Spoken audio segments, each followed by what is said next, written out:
Hello बच्चों, my self Sanjeev Shukla और मैं आप सबका स्वागत करता हूं हमारे मॉडर्न अलजेब्रा के इस प्रैक्टिस सेशन में। मॉडर्न अलजेब्रा की सेशन में मैं आप लोगों के लिए प्रीवियस ईयर क्वेश्चंस ले आया हूं जो आईआईटी जैम के एग्जाम में पूछे गए हैं। ठीक है, चलिए स्टार्ट करते हैं क्लास। पहला प्रश्न जो आपके पास आ रहा है वो रहा ये। इसमें आपसे पूछा गया है कि 5 to the power 2015 अगर कॉन्ग्रुएंट टू 1 mod 11 है और अगर n इनको चाहिए 0 1 2 अप टू 10 में, तो इस n की वैल्यू क्या होगी। ठीक है, ओके। तो आपको बेसिकली आपसे पूछा गया है कि 5 to the power 2015 को 11 से डिवाइड करने के बाद रिमाइंडर कितना आएगा, है ना। क्या पूछा गया है? 5 to the power 2015 को 11 से डिवाइड करने के बाद रिमाइंडर कितना आएगा। ठीक है, अब इस क्वेश्चन को कैसे करेंगे हम। पहले आप ऑब्जर्व कीजिए कि जो जीसीडी है 5 और 11 का, है ना, वो आपका 1 होता है। और जब ऐसा होता है तो 5 की पावर में अगर मैं 5 11 कर दूंगा तो सबको पता है वो कॉन्ग्रुएंट टू 1 mod 11 हो जाता है। इसके कॉन्ग्रुएंट हो जाता है 1 mod 11 के। और 5 11 होता है 10, तो 5 to the power 10 will be congruent to 1 mod 11। अभी जो आपका 2015 है, अब मुझे ये पता चल गया कि जब भी 5 to the power 10 होगा वो 1 आएगा डिवाइड करने पर रिमाइंडर, है ना। तो मैं देखना चाहूँगा कि ये 2015 जो है तो मैं क्या लिख सकता हूँ। अगर मैं 10 से डिवाइड करूँ, 10 के मल्टीपल में क्या लिख सकते हैं, है ना। तो अगर मैं इसको लिखूँ तो पहले तो सीधा सीधा आपका 2000 तो यही हो गया, प्लस 15, है ना, जिसको आप लिख सकते हो 200 × 10, प्लस इसको भी लिख सकते हो 10 + 5। ये कितना हो जाएगा? 201 × 10 + 5। नहीं, तो अब मुझे पता है कि जब मैं 5 to the power 2015 करूँगा तो that will be congruent to 5 to the power 201 × 10, ठीक है, into 5 to the power 5 modulo 11। अब ये 5 to the power 10 वाला जो है वो 1 के कॉन्ग्रुएंट है, तो यहाँ से केवल 5 to the power 5 बचेगा। तो यहाँ से आपका जो 5 की पावर 10 है, 5 की power 10 will be congruent to, sorry, 5 to the power 2015 will be congruent to 5 to the power 5 mod 11। अब बस मुझे देखना है कि 5 to the power 5 जो है वो 11 में किसके कॉन्ग्रुएंट है, मॉड्यूलो 11 में किसके कॉन्ग्रुएंट है, या यूं कहा जाए कि 5 to the power 5 को 11 से डिवाइड करने के पश्चात रिमाइंडर क्या आएगा। ठीक है, तो अब देखना जरा ध्यान से। 5 स्क्वायर कितना आएगा? 25, है ना। 25 को अगर मैं डिवाइड करूं 11 से, कितना रिमाइंडर आएगा? 25 - 22, है ना, 3 आएगा। ठीक है, अब 5 क्यूब करें अगर हम, तो इधर 5 से मल्टीप्लाई करोगे तो कितना हो जाएगा? ये 15, और 11 से उसको डिवाइड करोगे तो यहाँ पे आ जाएगा 4। ठीक है, अब अगर मैं इन दोनों को मल्टीप्लाई कर दूं तो 5 to the power 5 आ जाएगा। 5 विल बी कॉन्ग्रुएंट टू 4 × 12 और 11 डिवाइड करने पर मिल आएगा 1। इसका मतलब ये हुआ कि 5 to the power 5 is congruent to 1 mod 11, और आपका 5 to the power 2015 already congruent है 5 to the power 5 mod 11 के। इसका मतलब आपका 5 to the power 2015 will be congruent to 1 mod 11। ठीक है, और इसका मतलब ये हुआ कि जो यहाँ पे आप n की तलाश में थे कि 5 to the power 2015 कितना करे कॉन्ग्रुएंट टू n mod 11 हो जाए, तो आपने देख लिया कि उसमें जो वैल्यू n की है तो नहीं 1 है ना, n = 1। जो आपका उत्तर है वो n = यहाँ पे n = 1 आ जाए। ये नोट डाउन कर लीजिए आप लोग। ठीक है।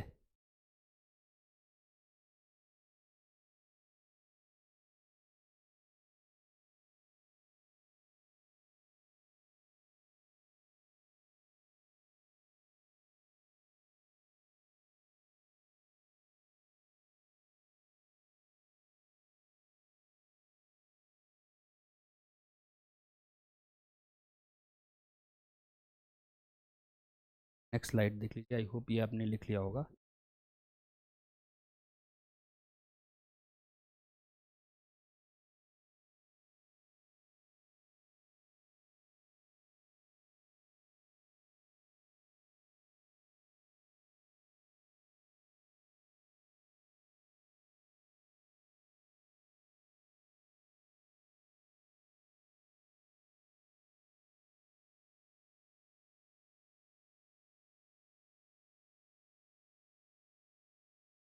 आपने लिख लिया होगा। नेक्स्ट क्वेश्चन देखिए। कुछ क्वेश्चंस क्या लगभग इसमें कई सारे क्वेश्चंस होंगे जो आपको दिखेंगे कि हमारी मैंने जो पहली क्लासेस कराए उनमें आपको मिल जाएंगे कहीं ना कहीं, क्योंकि उन क्लासेस में मैंने आपको बताया था कि जो हम प्रैक्टिस सेशन कर रहे थे उसमें मिक्स्ड क्वेश्चंस थे आपके, क्या नाम है, PYQs, उसमें जैम के भी थे, गेट के भी थे, नेट के भी थे। तो काफ़ी सारे क्वेश्चन इसमें जो मैं आपको करा रहा हूँ, बट इसका ये है महत्व कि इस पूरे लेक्चर में कंबाइनली केवल जैम के ही क्वेश्चंस हैं। ईयर मैंने सब पे नहीं मेंशन किए हैं, but they are all questions from JAM. ठीक है, ओके। तो एक जगह पे आपको सारा संग्रह मिल जाएगा। In the group 1 to up to 16 under the operation of multiplication modulo 17 the order of the element 3 is. ठीक है, तो आपको 1 to 16 दिया है और मॉड्यूलो 17 में इसको ग्रुप बोला है। ठीक है, यू फर्क नहीं पड़ता कौन से ग्रुप की बात करें, मुझे तो ऑर्डर के एलिमेंट्स मतलब है ना, 3 के क्या नाम है, सॉरी एलिमेंट के ऑर्डर से, ऑर्डर के एलिमेंट नहीं, एलिमेंट के ऑर्डर से मतलब है, 3 एलिमेंट के ऑर्डर से मतलब है मुझे। ठीक है, मुझे नहीं फ़र्क पड़ता कौन सा ग्रुप है क्या है। ठीक है, वैसे ये U17 है आपकी नॉलेज के लिए, दिस इज़ U17 ना। बहरहाल देखो, अगर मुझे 3 का ऑर्डर चाहिए, पहली चीज़ तो आप ये ऑब्जर्व करो, अगर आप देख पा रहे होगे, अगर आप ऑब्जर्व करो तो 3 के ऑर्डर का मतलब क्या है कि 3 की पावर कितना कर दें कि कॉन्ग्रुमेंट 1 mod 17 आ जाए, पर ये जो कितना है वो मिनिमम होना चाहिए। लीस्ट क्या रखें यहाँ पे, लीस्ट पॉजिटिव क्या रखें, है ना, लीस्ट पॉजिटिव कि ये हो जाए, ये होता है ऑर्डर का मतलब। ठीक है, तो अब अगर देखा जाए, आप देख देख पा रहे होगे आई होप ध्यान से, कि अगर आप ध्यान से देखो तो GCD जो है ये कमाल का कंसेप्ट है जो हर बार यूज़ हो रहा था ऐसे कैसे। GCD 3 और 17 का जो है वो 1 है। इसका मतलब अगर मैं 3 की पावर 5 17 करूँगा तो that will be congruent to 1 mod 17 without any hesitation, ये मैं कह सकता हूँ। इसका मतलब ये हुआ कि 3 की power 16 will be congruent to 1 mod 17। तो अब आपका मन तो कर रहा होगा कि ओहो 3 की पावर 17 आ गया 1 mod, 3 की पावर 16 आ गया 1 mod 17 के, इसका मतलब n जो है वो 16 हो गया, तो ऑर्डर 16 हो गया, आंसर भी 16 का है, तो आप टिक कर दोगे। हालांकि इसमें अगर ऐसा करोगे तो सही हो जाएगा, बट ये सही कंसेप्ट नहीं होगा अगर आप ऐसा करते हो। तो यहाँ से बस आपको इतना पता चल रहा है कि जो भी 3 का ऑर्डर होगा that will be A divisor of 16। 16 के डिवाइजर क्या क्या हो सकते हैं, वही ऑर्डर पॉसिबल हैं, फिर उसमें चेक करोगे कि एक्चुअली क्या है, 1 2 4 8 6, है ना, ये हो सकते हैं। तो 12 तो नहीं हो सकता, ये तो कंफर्म हो गया। और यहाँ से 2 वाला भी चेक करने की आवश्यकता नहीं, हालांकि 2 तक हमको जाना पड़ेगा, एक तो ऑब्वियसली नहीं है, दिख रहा है साफ साफ। अब बात कर लेते हैं 3 स्क्वायर की, है ना। 2 हालांकि ऑप्शन में नहीं है, लेकिन हमको फाइंड वो करना पड़ेगा। 3 square is congruent to 9 mod 17 में कोई डाउट नहीं है ना। मुझे क्या चाहिए, मुझे चाहिए 3 की पावर 4। अगर मैं इसका स्क्वायर कर दूं, 3 स्क्वायर का square will be congruent to 9 square mod 17, है ना। का मतलब ये हुआ कि 3 की power 4 will be congruent to 81 mod 17, right. इसका मतलब 3 की पावर 4 कॉन्ग्रुएंट टू 81 mod 17, तो 17 से 81 को डिवाइड करके देख लो क्या आता है रिमाइंडर। तो 17 4 जा 68, है ना। तो ये 3 हो गया और ये 1 हो गया, तो ये हो गया 13। तो यहाँ से क्या पता चला आपको, 3 की पावर 4 जो है वो 1 mod 17 नहीं आ रहा, 3 की पावर 4 1 नहीं आ रहा। इसका मतलब आप ये कह सकते हो कि 4 भी ऑर्डर नहीं हो सकता। अब कौन बचा, 8 बचा है और 16 बचा है। 8 चेक करते हैं, 8 चेक करने के लिए इसका स्क्वायर करना पड़ेगा, है ना। तो इसका स्क्वायर आप करोगे तो हो जाएगा 3 की पावर 4 का square congruent to 13 square mod 17। तो यहाँ से क्या आएगा, हो जाएगा 3 to the power 8 congruent to 169, ठीक है, 169 मॉड 7, राइट। अब आपको देखना पड़ेगा 169 को 17 से डिवाइड करके क्या रिमाइंडर आएगा, 169। अगर मैं 9 टाइम्स ले जाऊं तो ये हो जाएगा 3 और ये हो जाएगा 150, ठीक है। तो 9 में से 3 गया 6, तो हो गया 16, नहीं। तो यहाँ पे 3 to the power 8 जो है वो कॉन्ग्रुएंट टू 16 मॉड कितना आ जाएगा, 70, ठीक है।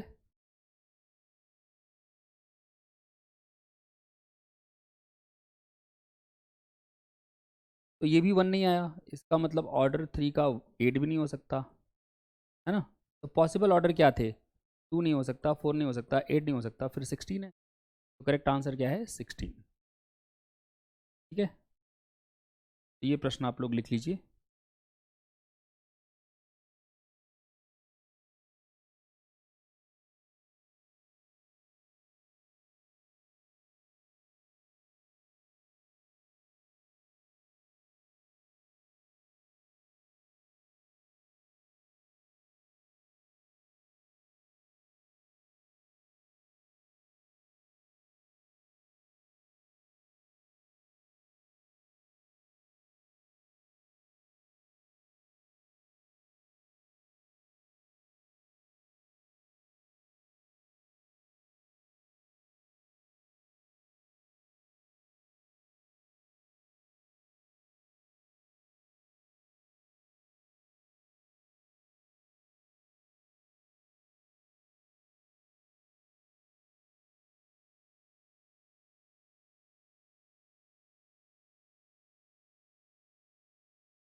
ये क्वेश्चन दे, इस क्वेश्चन में आपसे कहा गया है कि रियल नंबर्स अगर अल्फ़ा और बीटा हैं, आपने एक मैप डिफाइन किया फाई अल्फ़ा बीटा आर से आर तक। कैसे डिफाइन किया कि phi alpha beta at X is equal to alpha X plus beta. इसको आपने डेफिनेटली कभी ना कभी ज़रूर देखा होगा, ये मैं गारंटी ले सकता हूँ हमारे लेक्चर में। और जी जो है वो है आपका ऐसे सारे फाई अल्फ़ा बीटास का कलेक्शन। तो जी के जो एलिमेंट्स हैं दे आर इनफैक्ट फंक्शंस, है ना, linear functions, okay. For f and g belongs to g, define g of f by g of f at x is equal to g of fx, gof है ना, composition। Then which of the following statements is are true? The binary operation this is associative, हाँ ठीक है, composition of function is associative को this commutative, commutative नहीं होगा, ये आप इसमें चेक कर सकते हो। composition of functions is not commutative, ठीक है। हालांकि ये आप तभी कह पाओगे जब आप कोई एक कम से कम 2 ऐसे फंक्शन इसमें ढूंढ लो जो आपस में कम्यूट ना कर रहे हो, ठीक है। जैसे अगर मैं मान लो वो हिट एंड ट्रायल है, कोई भी एक उठा सकते हो आप अपनी इच्छा से। तो मैं ट्राई करता हूँ f(1,0) और पहले ये देख लो ना कि मल्टीप्लाई करके आता क्या है। जो कंपेरिजन की बात कर रहे हैं एक बार देख लेते हैं तो आसान हो जाएगा चेक करना चीज़ें, ठीक है।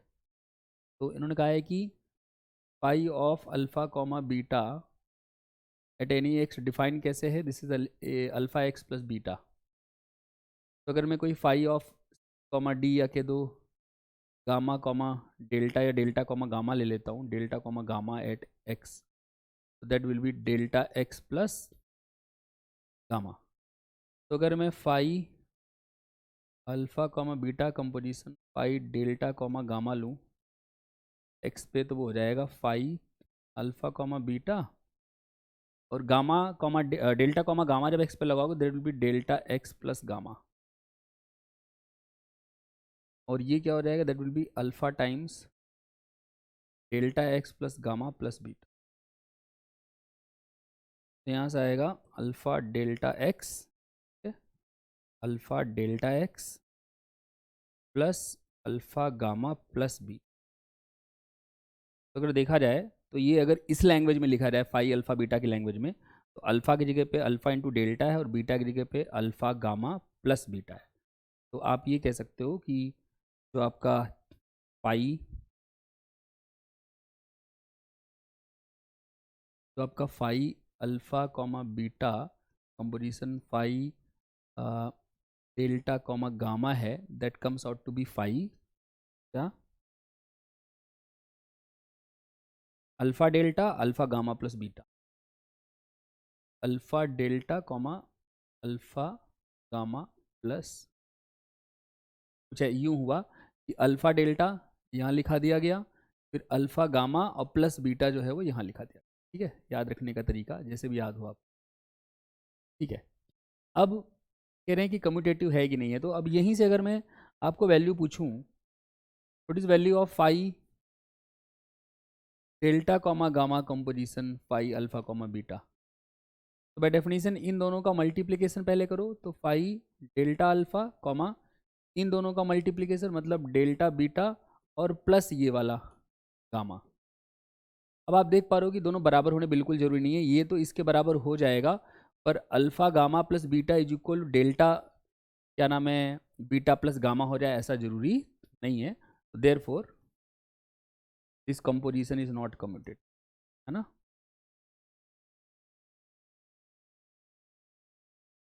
ठीक है, okay. Binary operation is commutative गलत है। और every alpha beta belongs to R2, alpha not equal to 0, there is an A comma B belongs to R2 such that phi alpha beta composition phi A comma B is equal to phi 1 comma. ठीक,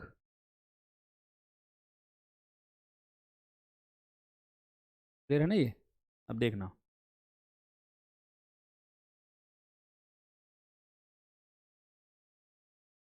इसको कैसे करोगे, तो 1 comma 0 के बराबर चाहिए मुझे, मैंने ऑलरेडी कंपोजिशन कर रखा है। मुझे बेसिकली चाहिए कि phi of alpha comma beta composition phi of A comma B, और ये इन्होंने कहा है कि ये 1 कॉमा फाई ऑफ 1 कॉमा 0 के बराबर हो जाए। ऐसे ए और बी आपको बताने हैं। कैसे बताओगे देखना, पहले तो इसका मल्टीप्लिकेशन आपको पता है हो जाएगा phi of alpha A comma alpha B plus beta, ये हो गया आपका फाई ऑफ 1 कॉमा 0 को कंपेयर करोगे तो अल्फ़ा ए इक्वल टू 1 हो जाएगा और alpha B plus beta equal to 0 हो जाएगा।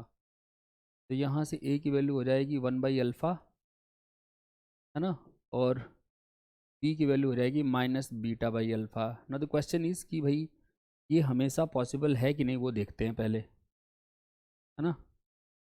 अल्फ़ा नॉन जीरो दिया है इन्होंने, तो अल्फ़ा अगर नॉन जीरो है तो जो हमने अभी टर्म्स यहाँ पे कैलकुलेट करी हैं, अगर अल्फ़ा नॉन जीरो है तो दोनों वेल डिफाइंड है।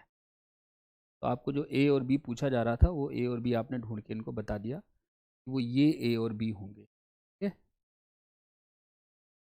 क्लियर है ना। तो इनका जो ऑप्शन था थर्ड वाला, दैट इज यानी कि ये ग्रुप बनाएगा। तो ग्रुप बनाने में दिक्कत क्या है, आइडेंटिटी पहले ढूंढनी पड़ेगी आपको इसकी, है ना, आइडेंटिटी ढूंढनी पड़ेगी। आइडेंटिटी क्या है इसकी, देखना ध्यान से।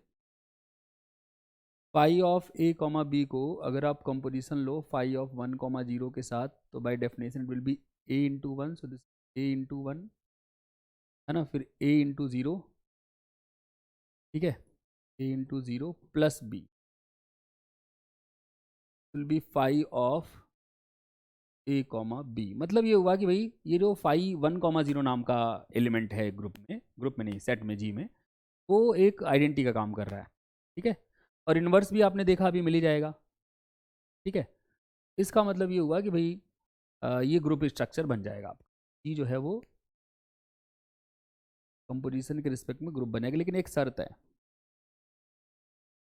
आपको ये देखना पड़ेगा कि जब आपने इन्वर्स की बात करी है तो इन्वर्स में आपने देखा है कि a should be non zero, sorry alpha should be non zero. तो हमारे ग्रुप में देख लो एक बार, क्या अल्फा नॉन जीरो ही है हमेशा, अगर अल्फा हमेशा नॉन जीरो है तो ग्रुप बनाएगा, अगर जीरो भी अलाउड है तो ग्रुप नहीं बनाएगा। तो भाई साहब इन्होंने तो बोल रखा है कोई भी R2 हो सकता है, और जब अल्फा जीरो हो जाएगा तो हमको पता है कि इन्वर्स नहीं मिलेगा, तो ये ग्रुप नहीं बनाएगा। जीरो सेट दिया है, this is not a group, तो यहाँ पे लिख दोगे इज नॉट अ ग्रुप, क्यों ग्रुप नहीं है? Since pi alpha beta does not have inverse, है ना, फॉर अल्फा नॉट इक्वल। अगर अल्फा नॉन जीरो है तो इसका इन्वर्स नहीं मिलेगा। ठीक है, तो नोट कीजिएगा।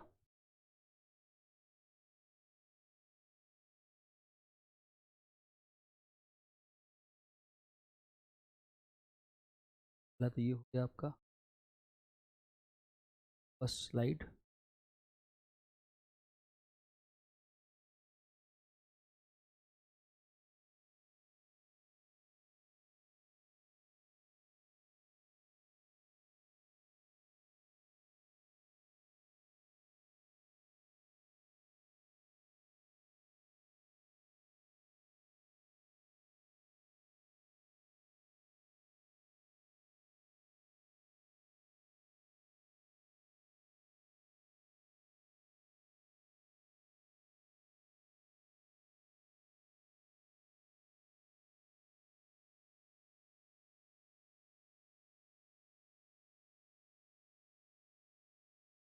नेक्स्ट स्लाइड देखिए।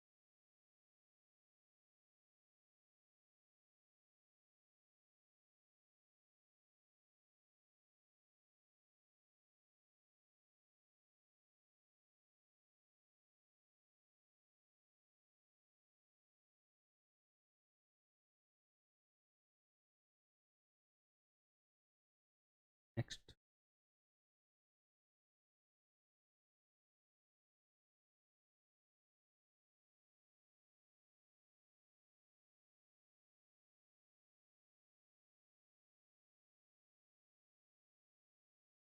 चलते हैं।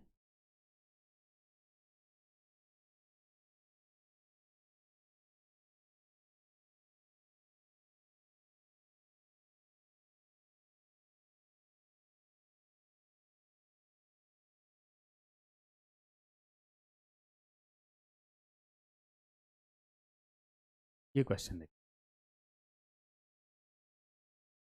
Let G be a non-abelian group and that alpha belongs to G be an element having order 4 and beta belongs to G have order 3, then order of the element alpha into beta is what?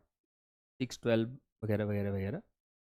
तो एक तो भैया आपको discard करना आना चाहिए options, और ये ऑर्डर वाले जो एलिमेंट, प्रिसाइज ऑर्डर वाले एलिमेंट लेने सबसे ज़्यादा आसान होते हैं क्या नाम है, सिमेट्रिक ग्रुप में, कि भाई वहाँ पे जितने लेंथ की साइकिल है उतने ऑर्डर का वो एलिमेंट हो जाता है।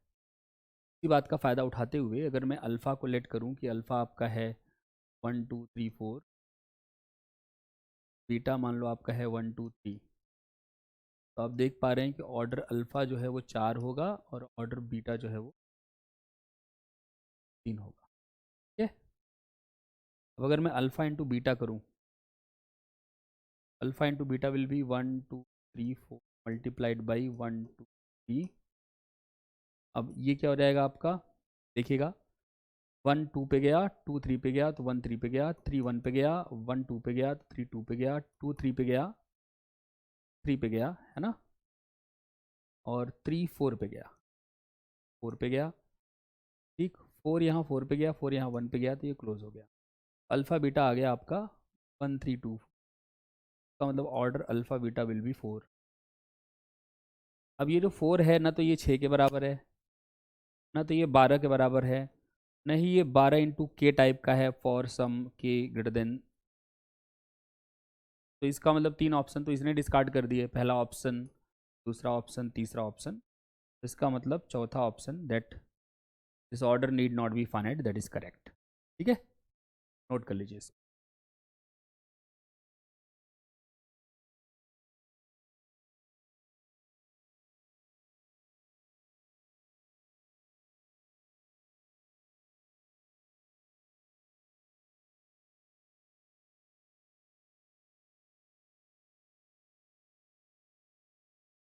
ये चलते हैं, ये क्वेश्चन देखिएगा, आगे निकल गए, ये वाला देखिए। The following is true, जडन is cyclic if and only fan is prime, ये गलत है, जडन हमेशा साइक्लिक होता है। Every proper subgroup of जडन is cyclic, ये सही है। Every proper subgroup of S4 is cyclic, ये गलत है। A4 जो है वो S4 का प्रॉपर सब ग्रुप होता है, नॉर्मल भी होता है हालांकि, प्रॉपर सब ग्रुप होता है। And A4 is non abelian, है ना। नॉन अबिलियन है तो ऑब्वियसली नॉन साइक्लिक भी है। Every if every proper subgroup of if every proper subgroup is cyclic then the group is cyclic, ये भी गलत है। कैसे? S3 का देखो, S3 का हर प्रॉपर सब ग्रुप साइक्लिक होता है नहीं। S3 के प्रॉपर सब ग्रुप्स क्या हैं? प्रॉपर सब ग्रुप्स ऑफ S3 के ऑर्डर्स क्या होंगे, यही देख लो ना। हैव ऑर्डर्स, 6 को डिवाइड करने वाले नंबर जो 6 के बराबर ना हो, 1 2 3। और एक ऑर्डर का भी सब ग्रुप साइक्लिक होता है, 2 ऑर्डर का भी, 3 ऑर्डर का भी। तो हर प्रॉपर सब ग्रुप साइक्लिक है, जबकि S3 खुद साइक्लिक नहीं है क्योंकि वो नॉन अबिलियन है आपको। इसका तात्पर्य हुआ कि ये वाला गलत है, तो करेक्ट ऑप्शन केवल सेकंड है। बहुत इजी क्वेश्चन था, तो आप नोट डाउन कर लीजिए, लिख लीजिए, ठीक है। नेक्स्ट क्वेश्चन की ओर बढ़ते हैं, तो आपने लिख लिया होगा। Let H and K be subgroups of Z144. If the order of H is 24 and order of K is 36, then the order of subgroup H intersection K is, देखो H intersection K जो है ना, का order must be divisor of what? 24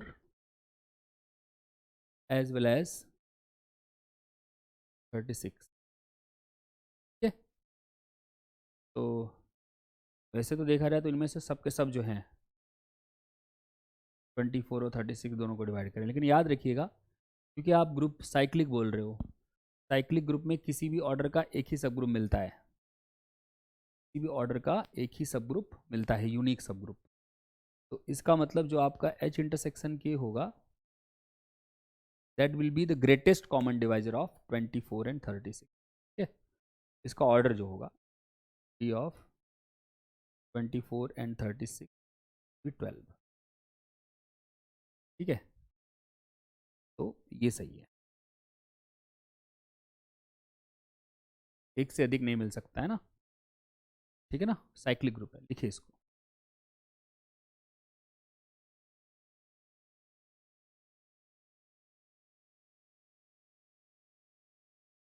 इसको देखने का एक और तरीका है, थोड़ा सा थोड़ा सा बड़ा तरीका मैं कह दूंगा, बट है ज़रूर। आपको ये ध्यान होगा कि अगर if G is a cyclic group generated by A and order of A equal to n, then any subgroup H of G of order K, है ना, given by H equals subgroup generated by A to the power what? A to the power n by k। तो अब आपको पता है कि Z 144 किससे generated होता है? 1 से। तो अगर H कोई सब ग्रुप है Z 144 का, so that order of H is equal to 24, तो H किससे जनरेटेड होगा? W will be generated by 1 to the power 144 by 24, मतलब H will be generated by 1 to the power what? कितना आएगा? तो 144 हो गया आपका 12 इंटू 12, यहाँ पर हो गया 24, है ना। तो ये हो जाएगा ये, तो मतलब ये 6 से जनरेट हो गया, ठीक।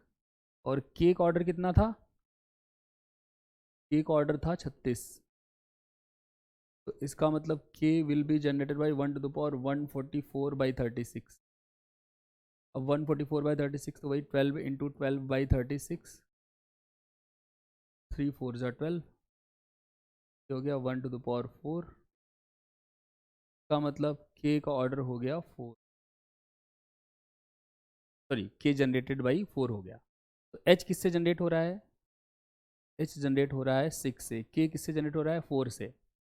H इंटरसेक्शन k किससे जनरेट होगा? याद रखिएगा, H इंटरसेक्शन k जनरेट होगा 1 की वो power k where k is least such that 1 to the power k belongs to h and k both, या ऐसे कह दो ना h इंटरसेक्शन k। तो ऐसा लीस्ट कौन सा पावर है, कहने का मतलब वो k से जनरेटेड होगा जो k इससे जनरेटेड और इससे जनरेटेड सेट में लीस्ट एलिमेंट हो, है ना, सबसे कम। तो 4 का सबसे पहला मल्टीपल और जो 6 का भी मल्टीपल हो वो देखना है आपको। 4 का पहला मल्टीपल हो गया आपका 4 खुद, दूसरा हो गया 8, तीसरा हो गया 12। 8 तो 6 का मल्टीपल नहीं था। 12 देखो 4 का पहला मल्टीपल है, क्या वो 6 में भी है, ये देख लो बस। 6 से जनरेटेड सब ग्रुप में तो है 12, है ना। तो लीस्ट नंबर जो दोनों का मल्टीपल हो सके 4 और 6 का, वो हो गया लीस्ट कॉमन मल्टीपल है। तो दिस इज नथिंग बट 4 और 6 का एलसीएम विच इज 12। तो 12 से जनरेटेड है नहीं, तो 12 से जनरेटेड है तो इसका ऑर्डर क्या होगा। अच्छा इन्होंने पूछा क्या था, यही देख लेते हैं ना एक बार। हाँ ऑर्डर ही पूछा था, तो इसका ऑर्डर क्या होगा, तो जो 12 का ऑर्डर होगा, तो ऑर्डर ऑफ 12 क्या होता है, ऑर्डर ऑफ 12 होता है वही ग्रुप का ऑर्डर अपॉन में GCD ऑफ 12 और 144 विच इज़ 12। तो ये आ गया आंसर 12, ठीक है। H इंटरसेक्शन K का जो ऑर्डर होगा 12 होगा, चाहे आप ऐसे समझो, चाहे आप वैसे समझो, चाहे जैसे समझो, जो भी आपको अच्छा लगा, नोट कर लो।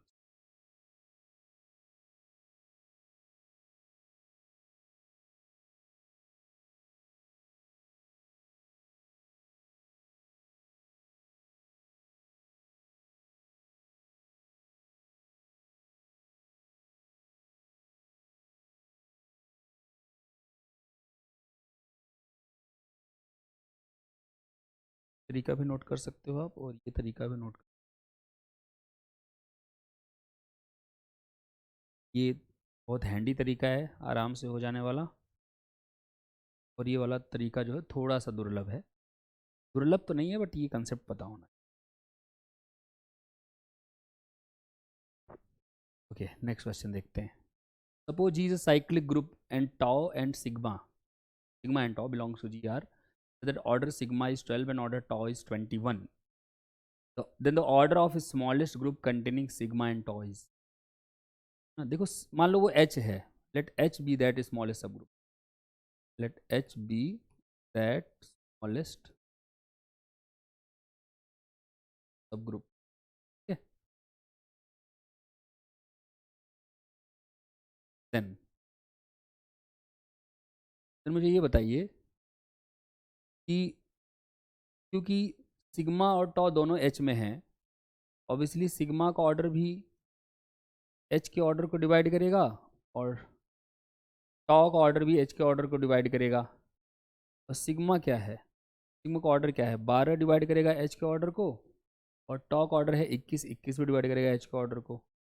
12 और 21 का एलसीएम भी डिवाइड करेगा, फिर इसका मतलब नहीं, LCM of 12 and 21 will divide order H, तो मतलब 84 will divide order of H, ठीक है। 84 जो है H के ऑर्डर का डिवाइजर हो। अब अगर 84 H के ऑर्डर का डिवाइजर है तो 84 G के ऑर्डर का भी डिवाइजर होगा, है ना।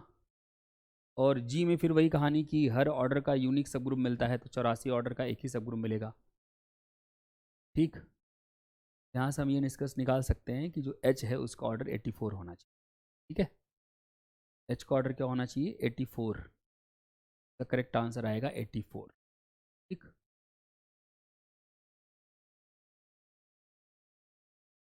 नेक्स्ट देखिए, let G be an abelian group of order 10 and S is equal to G belongs to G such that G inverse equal to G, then the number of non-identity element in S is। तो इसको अगर आप ध्यान से देखें तो आप देख पा रहे होंगे G को बिलियन ग्रुप 10 ऑर्डर का बोला है, तो आपको पता है कि G कौन है, G है Z10। 10 ऑर्डर का बिलियन कौन होता है, Z10, साइक्लिक हो गया। S में वो एलिमेंट लिए जिनका इन्वर्स उनके बराबर हो, तो G inverse equal to G होने का मतलब हुआ G स्क्वायर आइडेंटिटी हो, मतलब G का ऑर्डर जो है 1 हो या 2 हो। S में एलिमेंट जो आएंगे 1 ऑर्डर के या 2 ऑर्डर के एलिमेंट आएंगे, तो जो S का ऑर्डर होगा वन ऑर्डर का तो एक ही मिलेगा और दो ऑर्डर के फाई टू मिलेंगे। 1+1 मतलब 2 होगा, है ना, दो एलिमेंट आएंगे इसमें, नोट कर लीजिए।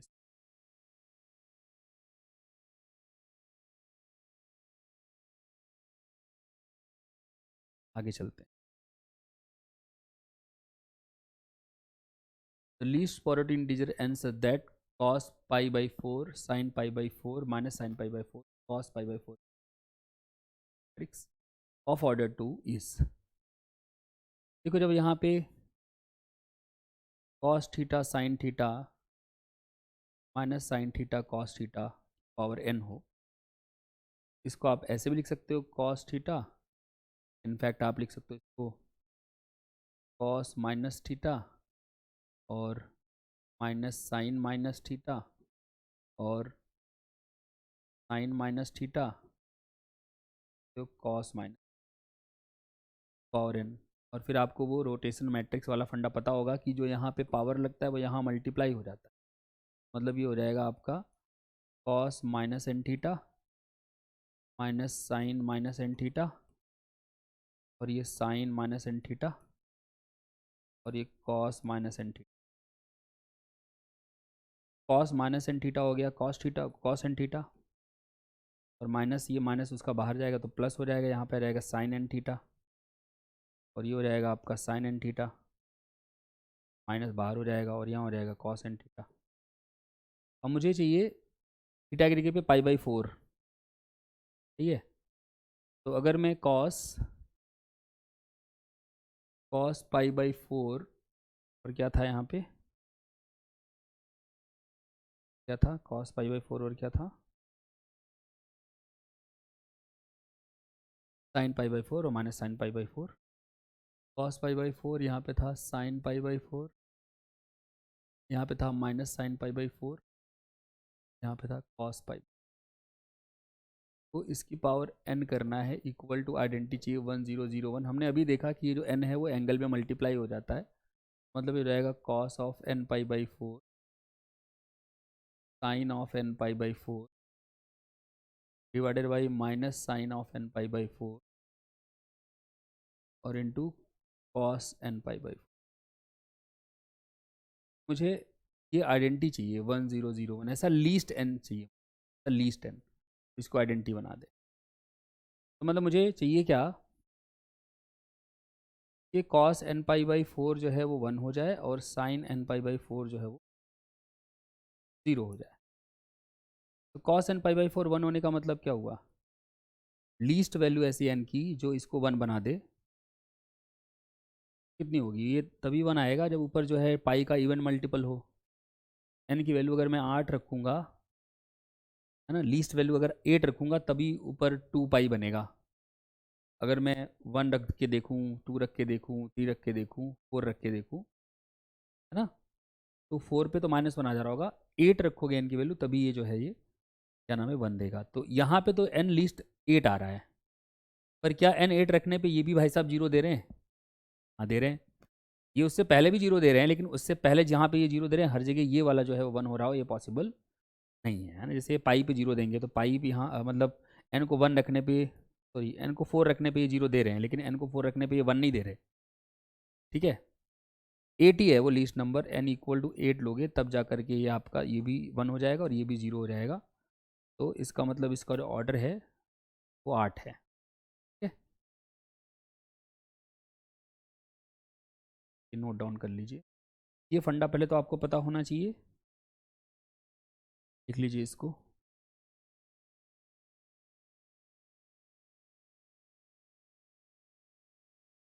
फिर आपको ये फंडा के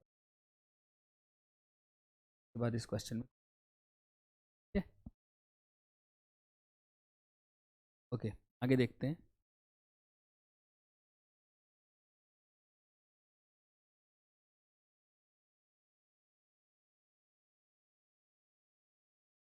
Let G be a finite group and H be a normal subgroup of G of order 2, then the order of the center of G। H जो है वो नॉर्मल सबग्रुप है 2 ऑर्डर का, ठीक है। देखिएगा, तो मान लीजिए H में एलिमेंट ये हैं एच में एलिमेंट मान लीजिए हैं ई और ए।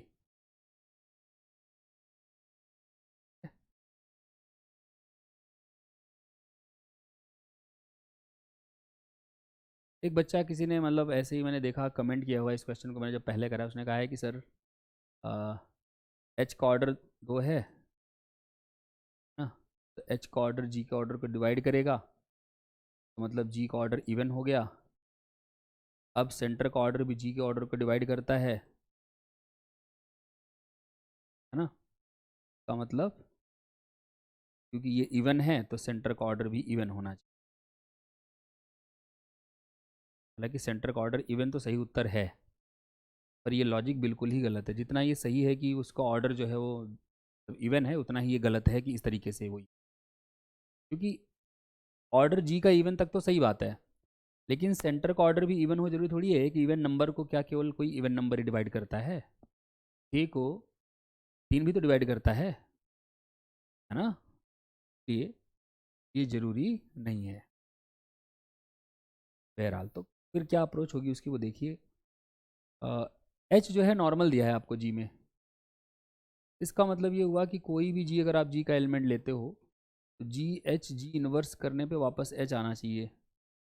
अब जी एच जी इन्वर्स निकाल के देखो यहाँ से क्या आ रहा है, तो ये रहेगा g e g inverse comma g a g inverse equal to H, मतलब ई कॉमा ए। अब आपको पता है कि जी ई जी इन्वर्स तो आइडेंटिटी हो गया, और ये जी ए जी इन्वर्स जो है that comes out to be e comma a. ठीक है, तो ये तो ई हो गया, और यहाँ से क्या आएगा, जी ए जी इन्वर्स ए हो जाएगा। This implies g a g inverse equals a, ये इक्वल टू इसको इधर मल्टीप्लाई कर दो, क्या हो जाएगा यहाँ से, इधर इधर इधर sir, g is equal to a g, और ये ट्रू है for all g belongs to G. जरा ध्यान से देखना, यहाँ मैंने कह दिया कि ये वाला इसके ही बराबर होगा, पर अगर ये इसके बराबर होता तो क्या नुकसान होता, अगर ये हो जाता, मान लो हो जाता, अगर जी ए जी इनवर्स ई हो जाता, तो इसका मतलब जी ए इक्वल टू जी हो जाता, और जी जी कैंसिल कर देते तो ए आइडेंटिटी हो जाता। ए आइडेंटिटी नहीं हो सकता, ये कॉन्ट्राडिक्शन है। क्यों? क्योंकि आपने जी एच में 2 एलिमेंट लिए हैं ई और ए, तो obviously a non identity element है, नहीं तो फिर एच में 2 एलिमेंट रहेंगे ही नहीं, फिर एक ही एलिमेंट हुआ ना केवल आइडेंटिटी। इस वजह से हम इसको इसके बराबर नहीं कह सकते, ए के बराबर होना पड़ेगा इसको। अब इससे क्या पता चल रहा है कि g a equal to a g for all g belongs to G, इससे ये पता चल रहा है कि जो आपका ए है वो सेंटर में आ गया, क्योंकि वो जी के हर एलिमेंट से कम्यूट कर रहा है, जो जी के हर एलिमेंट से कम्यूट करते हैं वो सेंटर में आ जाते हैं। ऑल्सो आइडेंटिटी तो हमेशा सेंटर में होता है, तो ए बी सेंटर में आ गया, आइडेंटिटी भी हमेशा सेंटर में है, इसका मतलब ई कॉमा ए कहाँ आ गया, सेंटर में आ गया, कॉमा ए कहाँ आ गया, सेंटर में आ गया।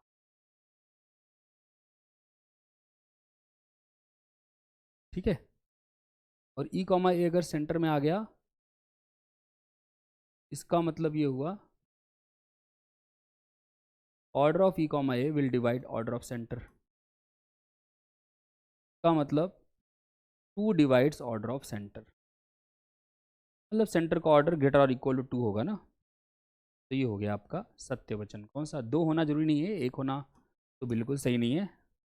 हाँ, ग्रेटर और इक्वल टू 2 होगा, ऑड तो नहीं होगा। ठीक है, तो ये लिख लीजिए, पहली स्लाइड लिखिए।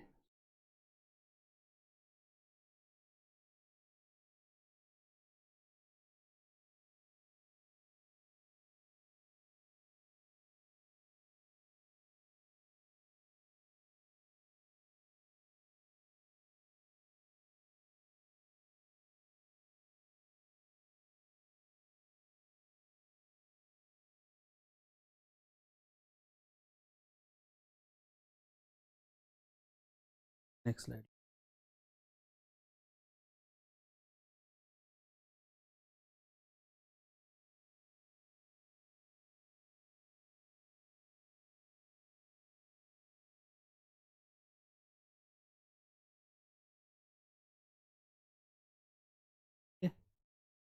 अगला प्रश्न देखिए, calculate the number of non सब द नंबर ऑफ ऑल सब groups of the group Z60 of integers modulo. तो ये Zn में कितने सब ग्रुप्स होते हैं? टाउ n, है ना। Zn में कितने सब ग्रुप्स होते हैं? Tau n। टाउ n क्या है? Number of positive divisors of n। Z60 में कितने सब ग्रुप्स होंगे? टाउ 60। टाउ 60 माने number of positive divisors of 60। और क्या, ये कैसे निकालते हैं?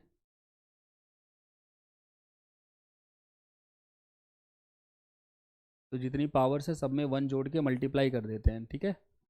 2 + 1 मल्टीप्लाइड बाई 1 + 1 मल्टीप्लाइड बाई 1 + 3 2, तो हो गया 12 ना। तो करेक्ट आंसर है 12। लिख लीजिए इसको।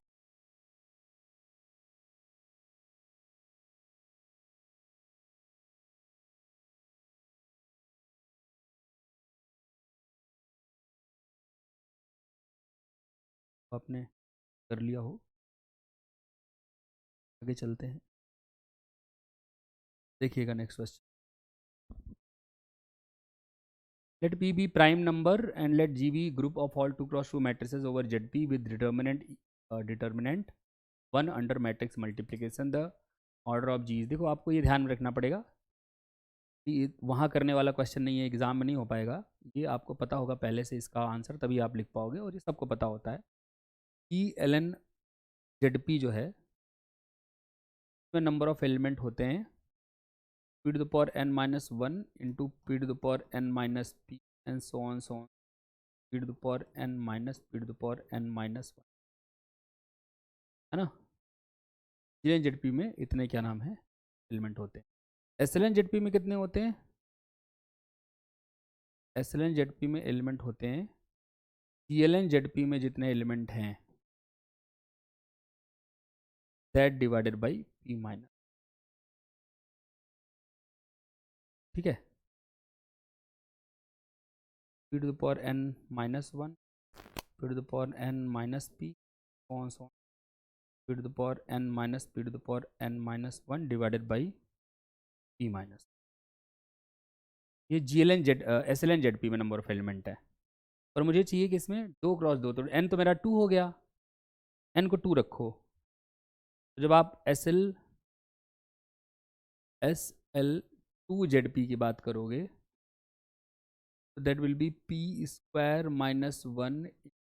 p²-p, है ना, divided by p-1।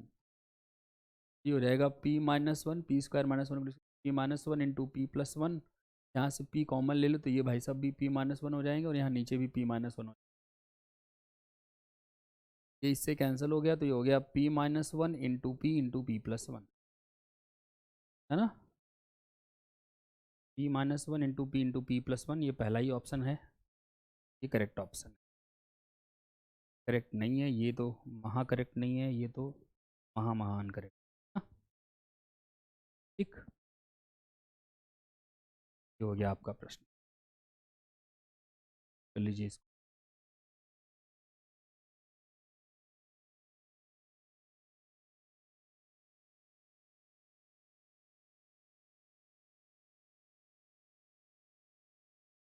Next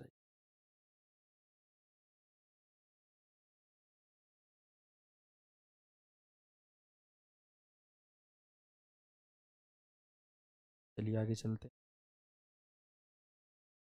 the number of generators of the additive group Z36 is equal to, number of generators of Zn होता है phi n, phi is the Euler's phi function. तो number of generators इसके कितने हो जाएंगे? 536, which will be 536 what,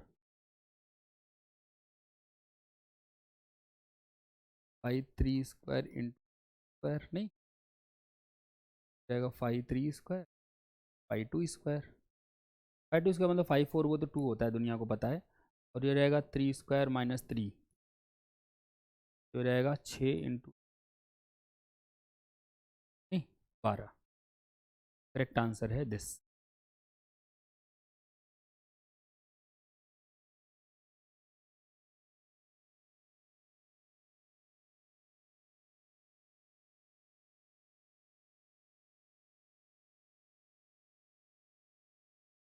ये आगे चलते हैं। which of the following statements are true? Z2 cross Z3 is isomorphic to Z6। देखो ये याद रखना है आपको कि ZM क्रॉस ZN, या इनफैक्ट ऐसे लिख लो ZM1 cross ZM2 cross ZMK is isomorphic to ZM1 MK if and only if GCD of MI with MJ equal to 1 for every I not equal, है ना। तो 2 और 3 का GCD 1 होता है तो इन दोनों का प्रोडक्ट होके Z6 होगा। 3 और 3 का GCD 1 नहीं होता है तो Z9 नहीं होगा। 4 और 6 का GCD 1 नहीं होता तो ये Z24 नहीं होगा। तो 3 और 5 का GCD का इसके साथ 1 है, इसका इसके साथ 1 है, इसका इसके साथ 1 है, तो तीनों मल्टीप्लाई हो जाएंगे, Z30 सही हो जाएगा। ठीक है, ये हो गया आपका करेक्ट आंसर। आगे चलते हैं, नोट कर लीजिए इसको।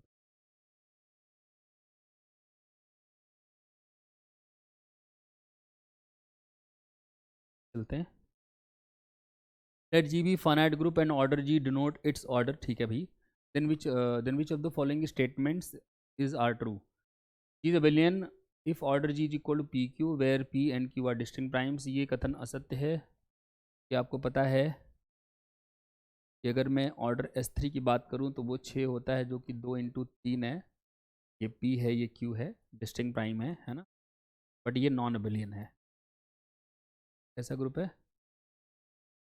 तो नॉन अबिलियन का मतलब पहला वाला गलत है। फिर कह रहे हैं कि G is abelian if every non identity element of G is of order 2। हाँ, तो ये तो सही है ना। हर नॉन आइडेंटिटी एलिमेंट का ऑर्डर अगर 2 हो जाए तो ग्रुप अबिलियन हो जाता है। If G is abelian if the quotient group is cyclic. ये गलत है। वही कहानी, S3 अपॉन A3 कर दो, ऑर्डर 2 है तो ऑब्वियसली ये जो कोसेंट ग्रुप बनेगा वो साइक्लिक होगा। परंतु जो आपका ये ग्रुप G है S3 ना, ये S3 वो नॉन अबिलियन। ठीक है, तो ये भी कथन असत्य है।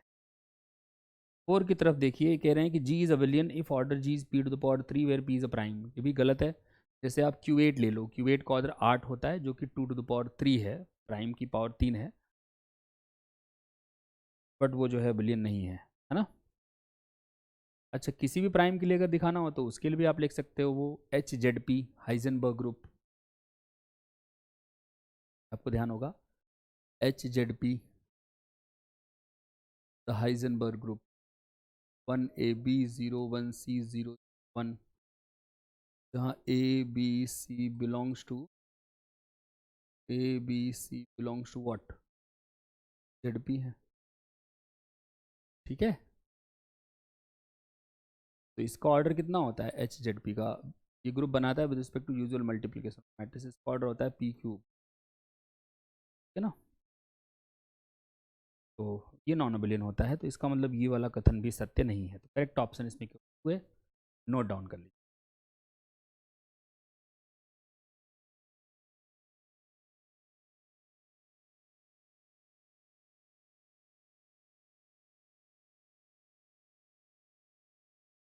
नेक्स्ट स्लाइड देखिए।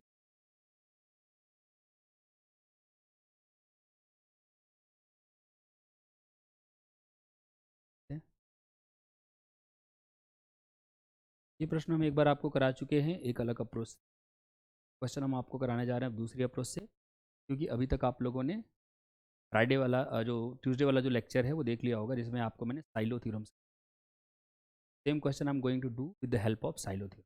ठीक है, मैं आपको एक ग्रुप दिया है जिसकी कॉन्जुगेसी क्लासेस दी हुई हैं आपको, और ये भी दिया हुआ है कि जो ग्रुप है उसका ऑर्डर 20 है। ऑर्डर 20 तो आप देख सकते हो 5 × 4। उन्होंने बात की है पहले दो ऑप्शंस में कंटेन्स अ नॉर्मल सब ग्रुप ऑर्डर 5, दूसरे वाले में कंटेन्स अ नॉन नॉर्मल सब ग्रुप ऑर्डर 5। हमको देखना है कि कौन सा कथन इसमें से सत्य है। ठीक है, तो अगर मैं N5 की बात करूं n5 क्या होता है? n5 होता है 1 + 5k, नहीं, विच डिवाइड्स दिस वन 4। तो 1 + 5k की वैल्यू क्या क्या आ सकती है? 1 + 5k की वैल्यू आ सकती है 1 या 2 या 4। 1 + 5k 1 तो ठीक है, कोई दिक्कत नहीं है। 1 + 5k 2 नहीं हो सकता, क्योंकि उस केस में k की वैल्यू आ जाएगी आपकी 1/5, जो कि स्वीकार्य नहीं है। और 1 + 5k 4 भी नहीं हो सकता, क्योंकि उस केस में k की वैल्यू आ जाएगी आपकी 3/5, जो कि स्वीकार्य नहीं है। तो मतलब 1 + 5k केवल 1 हो सकता है, मतलब n5 1 है। n5 क्या रिप्रेजेंट करता है? नंबर ऑफ सब ग्रुप्स ऑफ ऑर्डर 5 इस पर्टिकुलर केस में। n5 तो वैसे होता है नंबर ऑफ 5 SSG। 5 SSG का ऑर्डर यहाँ पे 5 है। 5 की मैक्सिमम पावर जो ग्रुप के ऑर्डर से बाहर आ सकती है वो 1 है, 5 की पावर 1। तो यहाँ पे जो 5 SSG है वो दरअसल 5 ऑर्डर का सब ग्रुप है। 5 ऑर्डर का सब ग्रुप हमको पता चला एक ही मिलेगा। जब एक ही सब ग्रुप किसी भी ऑर्डर का मिलता है तो वो तो वैसे ही ऑटोमेटिकली नॉर्मल होता है। तो जो 5 ऑर्डर का सब ग्रुप है वो नॉर्मल हो जाएगा। जो ये कह रहे हैं कंटेन्स अ नॉर्मल सब ग्रुप ऑर्डर 5, एकदम सही कह रहे हैं। तो कह रहे हैं कंटेन्स अ नॉन नॉर्मल सब ग्रुप ऑर्डर 5 2, ये सही नहीं है ना, क्योंकि 5 ऑर्डर का एक ही मिल रहा है ना। तो एक नॉर्मल एक नॉन नॉर्मल कैसे मिल सकता है? एक मिल गया और एक ही मिला तो नॉर्मल ही है। एक subgroup of any order is normal. G contains a subgroup of order 10। अब इस पर चर्चा करते हैं। देखिए 2 डिवाइड करता है 20 को, तो 2 ऑर्डर का सब ग्रुप भी मिलेगा साइलोस फर्स्ट थ्योरम से। 2 ऑर्डर का सब ग्रुप जो मिला, जब उसका आप प्रोडक्ट लेंगे इस क्या नाम है 5 ऑर्डर के नॉर्मल सब ग्रुप के साथ, तो आपको पता है कि एक नॉर्मल सब ग्रुप का जब आप प्रोडक्ट करते हैं किसी भी सब ग्रुप के साथ, जो प्रोडक्ट आता है वो हमेशा एक सब ग्रुप बनता है। ठीक है। तो अब मैं ये कह रहा हूँ, ध्यान से सुनिएगा मैं ये क्या बोल रहा हूँ। मैं ये बोल रहा हूँ कि सिंस 2 डिवाइड्स ऑर्डर ऑफ जी, इसका मतलब he has a subgroup of order 2, सब ग्रुप ऑफ ऑर्डर 2 से एच, मान लो उसका नाम एच रख दिया। Also G has a normal सब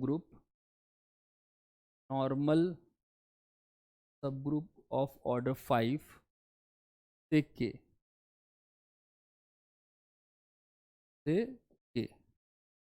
therefore what, जो जी है, सॉरी जो एच इंटू के है, वो सब ग्रुप हो जाएगा पहली बात तो जी का। क्यों? क्योंकि के नॉर्मल है। एक नॉर्मल हो और एक जस्ट सब ग्रुप हो तो प्रोडक्ट सब ग्रुप बन जाता है। Also what is order of H के? ऑर्डर ऑफ एच के will be order of H into order of के अपॉन में ऑर्डर ऑफ एच इंटरसेक्शन के। अब एच इंटरसेक्शन के का ऑर्डर तो 1 ही होगा ना, क्योंकि भाई एच इंटरसेक्शन के का ऑर्डर 2 को भी डिवाइड करना चाहिए, 5 को भी डिवाइड करना चाहिए। ऐसा नंबर जो 2 और 5 दोनों को डिवाइड करता हो केवल एक ही, और वो है 1। तो इसका मतलब ये हो जाएगा 2 × 5/1 is 10। Order of H into के इक्वल्स 10। ठीक, ऑर्डर ऑफ एच इंटू के इक्वल्स 10। तो 10 ऑर्डर का एक सब ग्रुप मिल गया जी के अंदर। तो ये जो ऑप्शन था आपका, जी के पास 10 ऑर्डर का सब ग्रुप है या नहीं है, ये कथन सत्य है। दिस हैज ए सब ग्रुप ऑफ ऑर्डर 10। फिर कह रहे हैं कि G contains a normal subgroup of order 4। G contains a normal subgroup of order 4। देखो 4 ऑर्डर का अगर नॉर्मल सब ग्रुप होता तो जैसा कि आपको पता है कि नॉर्मल सब ग्रुप जो हैं उनको यूनियन ऑफ कॉन्जुगेसी क्लासेस होना पड़ता है। तो आप यहाँ से अगर होता, मैं ऐसे बोल रहा हूँ, इसका तो वही लॉजिक है जो पहले दिया गया है आपको शायद। मैं ये कह रहा हूँ कि if say M it is subgroup of G that order of M is equal to 4। Order क्या है? 4। Then M will be normal, है ना, in G what if order of M is of the form what, union of conjugacy classes का order, तो मतलब 1 plus order of a conjugacy class पता नहीं कौन से एलिमेंट की, फिर order of a conjugacy class पता नहीं कौन से एलिमेंट की। टोटल कितनी कॉन्जुगेसी क्लास है? जितने भी हैं, है ना। तो मैं ऐसे लिख देता हूँ, summation of order of conjugacy classes where A is in some delta where delta is a subset of G. ठीक है। अब कितने लगेंगे पता नहीं, लेकिन क्या ये बन भी पाएगा? तो मुझे चाहिए क्या 4 = 1 + something. Something is the order of conjugacy class. अभी जो कॉन्जुगेसी क्लासेस के ऑर्डर्स हैं, आपको पता है कि इसके ऑर्डर क्या क्या हो सकते हैं।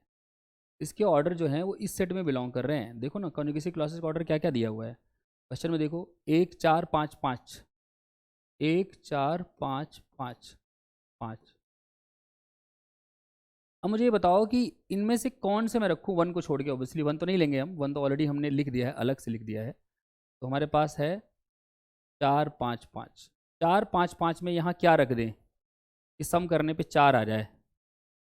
अगर सबसे छोटा 4 भी रखोगे ना, तब भी सम जो है 4 नहीं आएगा, 5 हो जाएगा। एक बार भी रखोगे 4, तब भी 5 हो जाएगा। तो ये चीज़ कभी भी पॉसिबल नहीं है। दैट मीन्स 4 ऑर्डर का जो सब ग्रुप है इसके पास, that can not be written as union of conjugacy classes, है ना। और इसका मतलब 4 ऑर्डर का इसके पास कोई नॉर्मल सब ग्रुप नहीं। ठीक है, तो ये एक अच्छा क्वेश्चन था। This does not have a normal subgroup of order 4। ठीक है, करेक्ट ऑप्शन ये गलत हो गया आपका। करेक्ट ऑप्शन केवल पहला और तीसरा है। चलिए इसको लिख लीजिए, फिर अगले प्रश्न की ओर बढ़ते हैं। ये नोट करिए।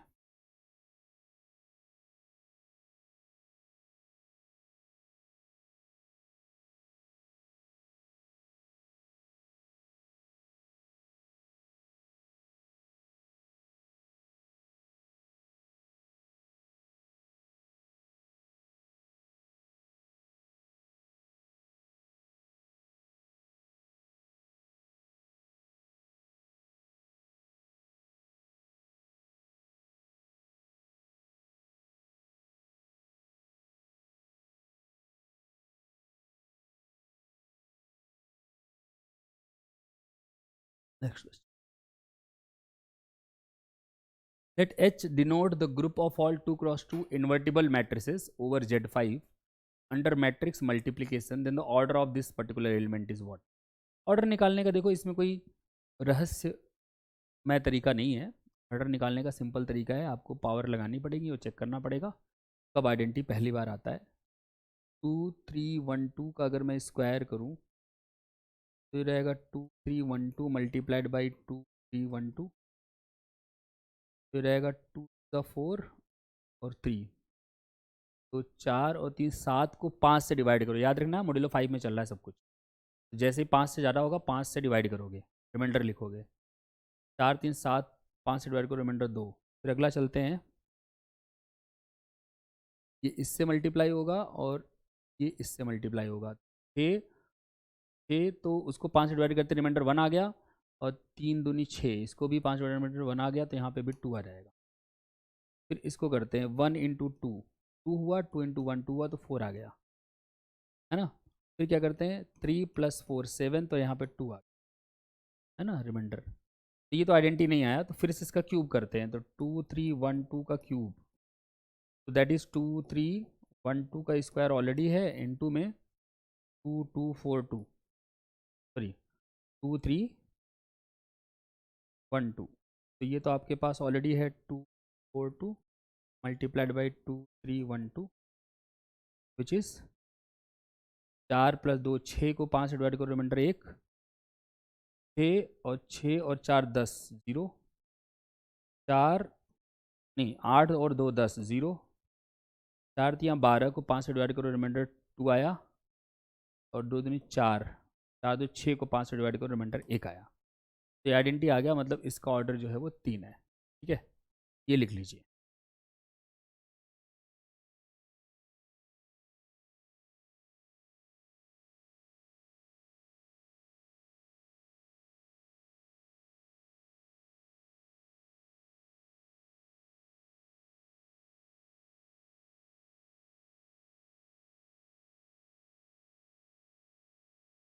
लिख लीजिए ये। इसमें बस इस मैट्रिक्स को इसी में मल्टीप्लाई करते जाना है, और आपको देखना है कि मल्टीप्लाई करके कब आइडेंटिटी मैट्रिक्स आ। ठीक है,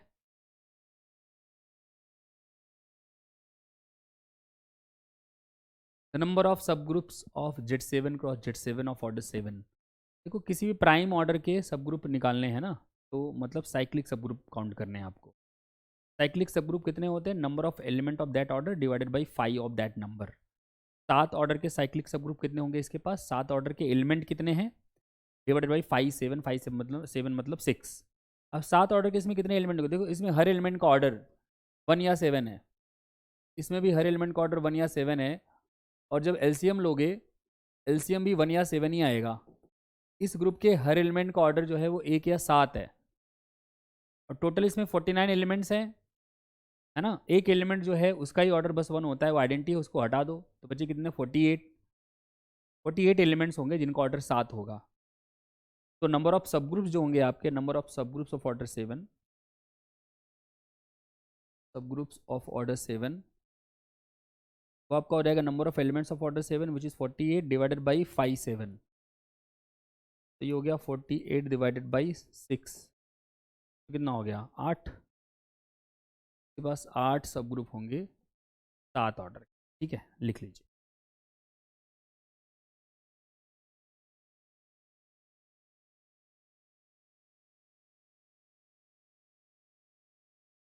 आगे चलते हैं।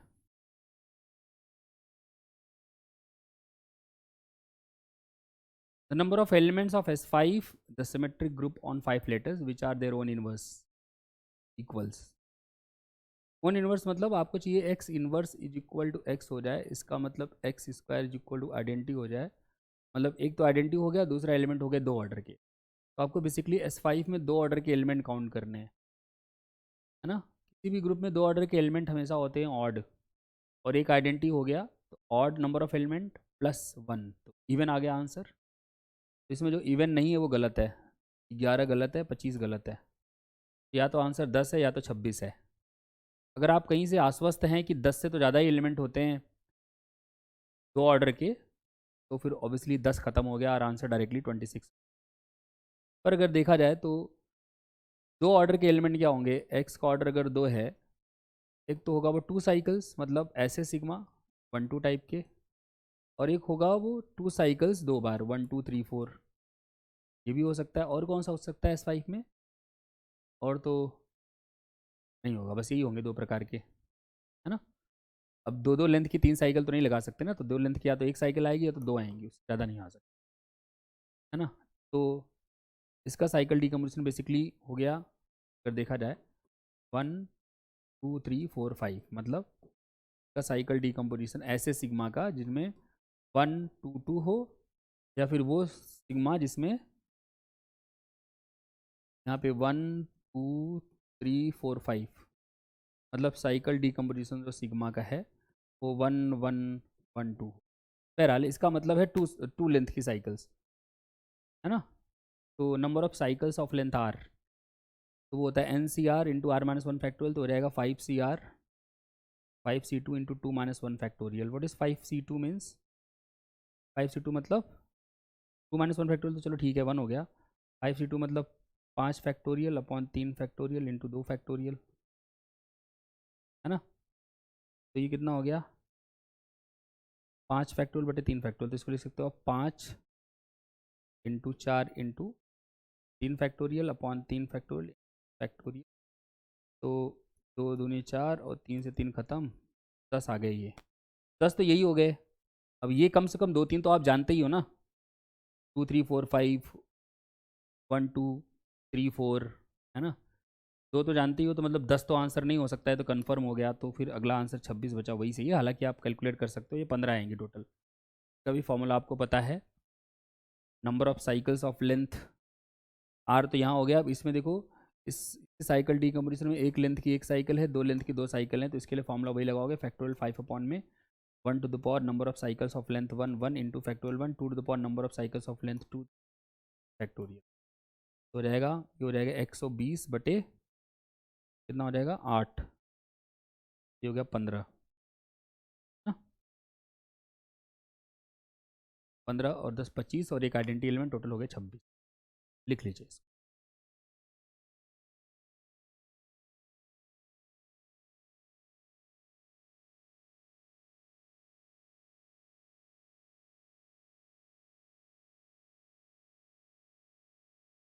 ठीक है, नेक्स्ट क्वेश्चन देखिए। Calculate SN with the group of all permutations on the set 1 2 3 up to n under the composition of mappings for n greater than 2 if h is the smallest subgroup of Sn containing 1 to n 1 to n। ये बस अब वही result है, अगर आपको पता है तो ये होगा, नहीं पता है तो फिर सोचते रहना। जो इस ट्रांसपोजिशन और इस एन लेंथ की साइकिल को कंटेन करता है, ऐसा स्मॉलेस्ट सब ग्रुप खुद Sn होता है।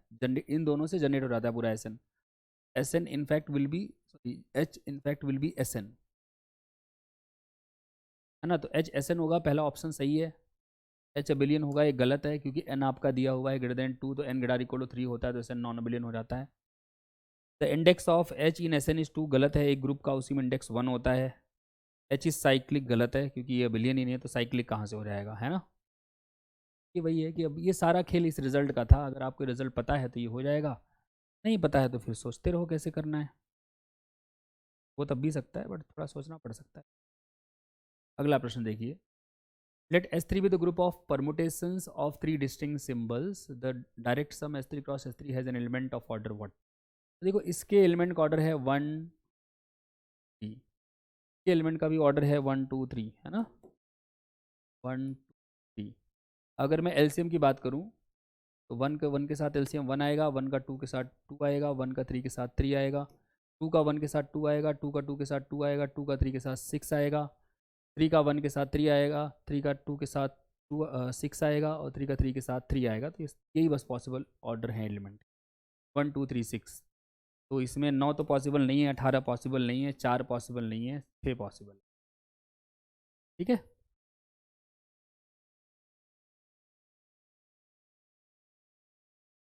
अगला प्रश्न देखो, होप आपने लिख लिया होगा।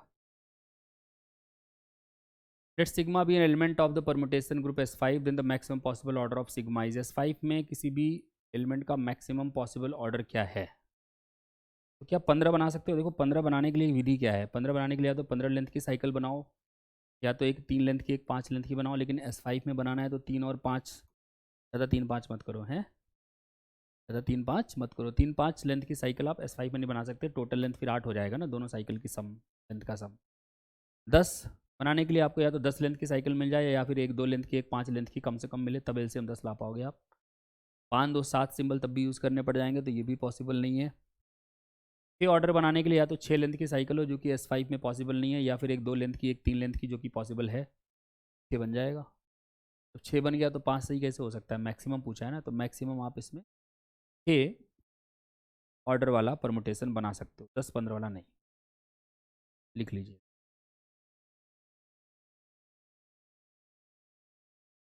अगला प्रश्न देखिए,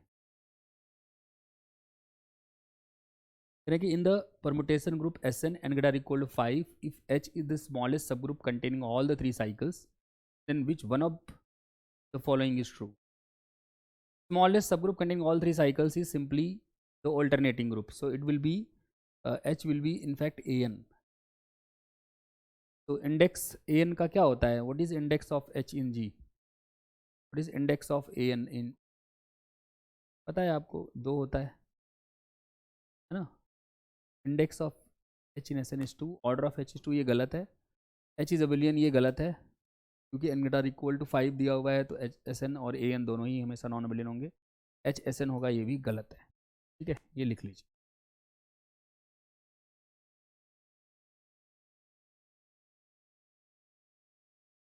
आगे चलते हैं, बहुत मुश्किल क्वेश्चन नहीं आते हैं जैम में, खासकर कि इस हिस्से में। The number of distinct normal subgroup of S3 is, आ भी सकते हैं, ऐसा नहीं कि नहीं ही आते हैं, पर मोस्ट ऑफ द क्वेश्चन कर सकते हो आप ग्रुप 3। ठीक है ना, एक आध दो खतरनाक हो सकते। The number of distinct normal सब ग्रुप S3, अब ये क्वेश्चन वैसे अब तो नहीं पूछा जाएगा कभी, सबको रट गया है। इसमें कितने होते हैं, एक आपका आइडेंटिटी होता है, एक आपका A3 होता है, और एक आपका S3 होता है, तो 3 होते हैं, है ना। The number of distinct normal subgroups of S3 is 3। Let A6 be the group of all even permutations of 6 distinct symbols, then the number of elements of order 6 in A6। ये order के कितने element मिलेंगे A6 में। 6 order का element S6 में पहले ढूंढो कितने मिलेंगे। S6 में 6 ऑर्डर का एलिमेंट बनाना है तो एक तो 6 लेंथ की साइकिल बन जाएगा, 1 2 3 4 5 6 मान लो इस टाइप की। पर ये जो है ना आपका S6 में तो है, जिसका ऑर्डर क्या नाम है 6 है, पर this dozen belong to A6 क्योंकि ये ऑड परमुटेशन है, इवन लेंथ की साइकिल ऑड परमुटेशन। और कौन सा बन जाएगा 6 ऑर्डर वाला, तो एक 2 लेंथ की साइकिल ले लो और एक 3 लेंथ की, है ना। अब ये ऑड परमुटेशन है, ये इवन परमुटेशन है, प्रोडक्ट फिर से ऑड आएगा तो ये भी A6 में नहीं आएगा। और क्या बना सकते हो? बस यही 2 प्रकार के बना सकते हो जिनका ऑर्डर 6 हो, है ना। तो और या तो 6 लेंथ की साइकिल बना दो, या फिर 1 2 1 3 को तो रखनी पड़ेगी, और 1 2 1 3 की अगर आपने रख दी तो फिर एक ही सिंबल और बच रहा है, तो ज़्यादा से ज़्यादा 1 लेंथ की साइकिल और बना पाओगे, तो यही बनेगी या फिर ये बनेगी। और ये दोनों ही नहीं आ रहे A6 में। A6 में number of elements of order 6 जो है वो 0 हो गया, एक भी एलिमेंट नहीं मिलेगा 6 ऑर्डर का, है ना, क्योंकि जो भी 6 ऑर्डर के मिल रहे हैं they are all odd permutation. Next question, let x be the 100 cycle 1 2 3 up to 100 and let y be the transposition 49 into 50 in the permutation group 100, and the order of x into y is what? Order of x into y, है ना। तो मतलब इसमें बस calculation है 1 2 3 and so on लिख दो, 46 47 48 49 50 51 and so on 100 और मल्टीप्लाइड बाई 49 एंड 50, मल्टीप्लाई करो इसको। देखो 1 यहाँ से इधर जाते हैं ना, हमारी परंपरा है हम यहाँ से इधर जाएंगे। 1 इसमें 1 पे जा रहा है, 1 यहाँ 2 पे जा रहा है तो 1 2 पे जाएगा, ऐसे ही 2 यहाँ 2 पे जा रहा है, 2 यहाँ 3 पे जा रहा है तो 3 पे जाएगा, एंड सो ऑन 46 की बात करते हैं। 46 यहाँ 46 पे जा रहा है, 46 यहाँ 47 पे जाएगा तो 46 यहाँ 47 पे जाएगा, 47 यहाँ 47 पे जा रहा है, यहाँ 48 पे जा रहा है तो 48 पे जाएगा, 48 यहाँ पे इस पे जा रहा है 48 पे, और 48 यहाँ 49 पे जा रहा है तो 49 पे जाएगा, 49 यहाँ पे 50 पे जा रहा है, 50 यहाँ 51 पे जा रहा है तो 49 यहाँ 51 पे जाएगा। 51 ध्यान से सुनिएगा इसको, 49 यहाँ 50 पे जा रहा है, 50 यहाँ 51 पे जा रहा है तो 49 51 पे जाएगा। 51 किस पे जाएगा? 51 जो है वो आपका यहाँ 100 है, 51 जो है वो 51 पे यहाँ जा रहा है, और यहाँ 51 52 पे जा रहा है तो 51 52 पे जाएगा। ऐसे 52 यहाँ 52 पे जा रहा है, यहाँ 52 53 पे जा रहा है तो ये 53 पे जाएगा, एंड सो ऑन ये आपका लास्ट में बच जाएगा 100। 99 यहाँ 99 पे जा रहा है, 99 यहाँ पे 100 पे जा रहा है तो 99 100 पे जाएगा, और 100 यहाँ 100 पे जा रहा है, 100 यहाँ 1 पे जा रहा है तो यहाँ 100 1 पे जाएगा। तो ये जो है इसमें एक सिंबल मिसिंग है, सारे हैं इसमें सिंबल्स, बस एक मिसिंग है, कौन सा? 50 वाला, है ना। इसका ऑर्डर कितनी लेंथ हो गई इसकी? 99, तो ऑर्डर एक्स वाई आपका हो गया 99। ठीक है, वो टेप लीजिए।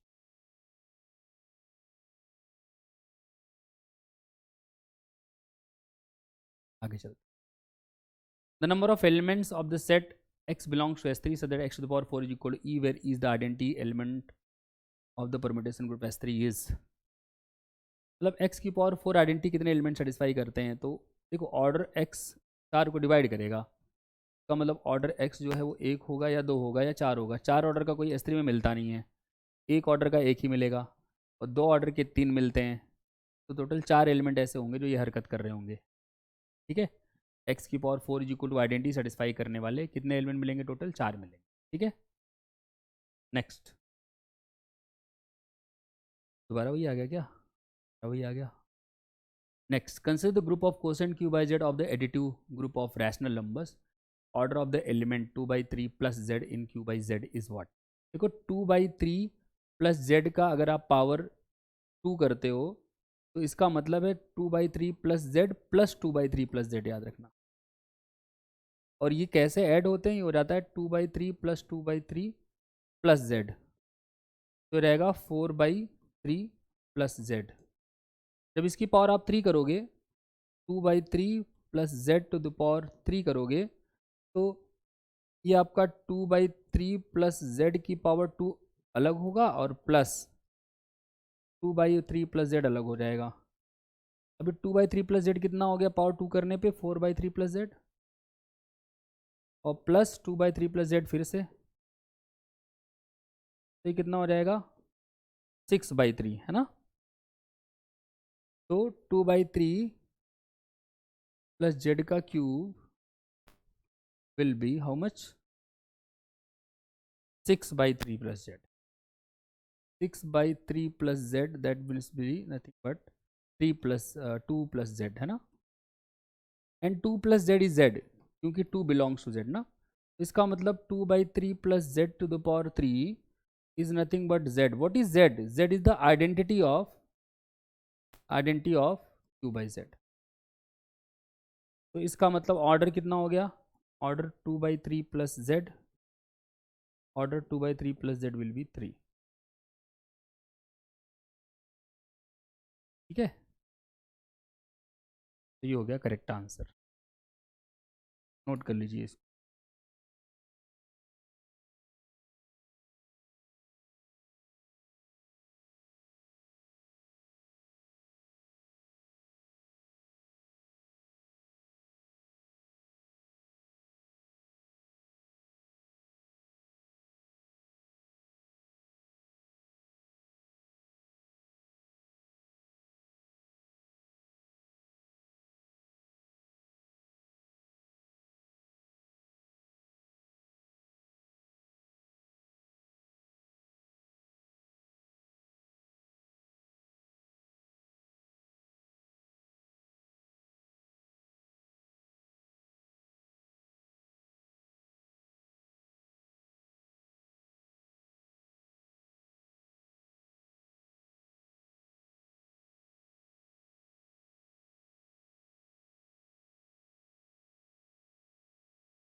नेक्स्ट स्लाइड देखिए.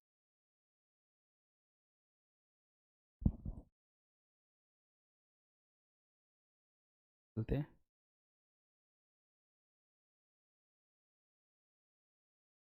ये लिख लिया होगा आपने, आई होप. बस इसमें पावर लगाते जाना, फिर आपको देखना है कि आइडेंटिटी कब आ रहा है ना. आइडेंटिटी मतलब क्यू बाई जेड की आइडेंटिटी होती है जेड. नेक्स्ट देखिएगा. Let H with the quotient group Q by Z consider the following statements. Every cyclic subgroup of Z is H is finite.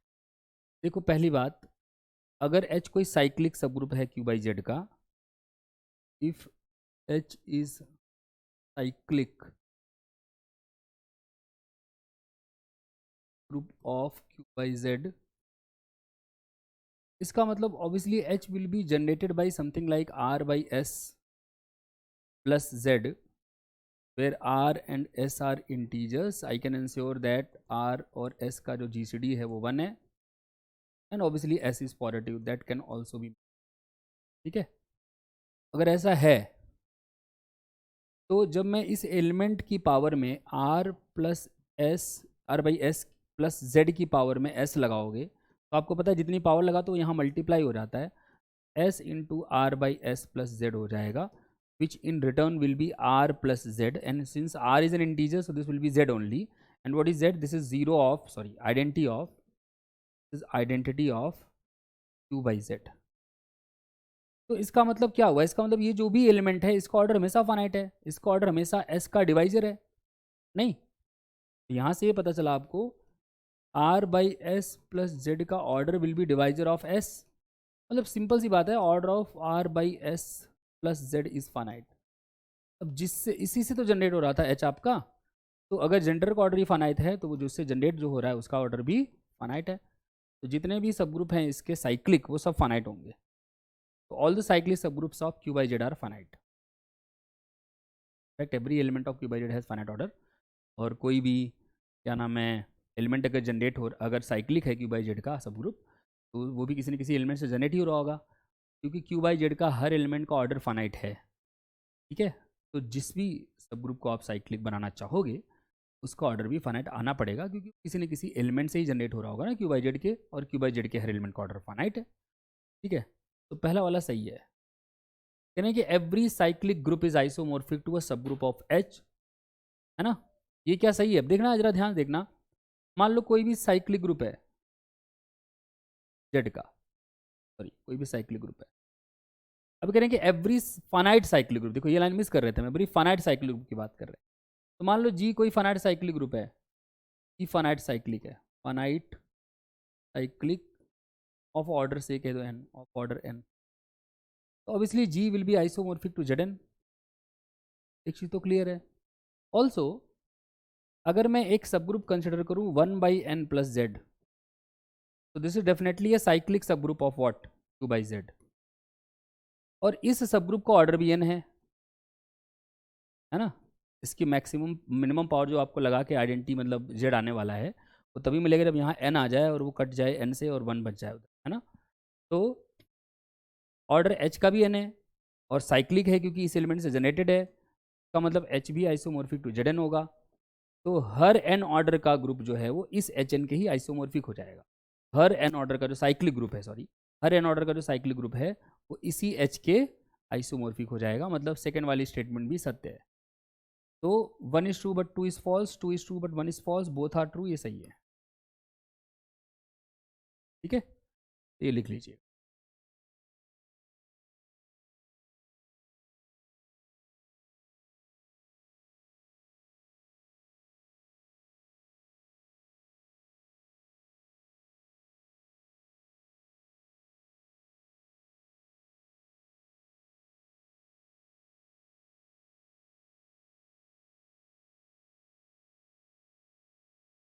Hope आपने ये लिख लिया होगा, हेड लिखिए।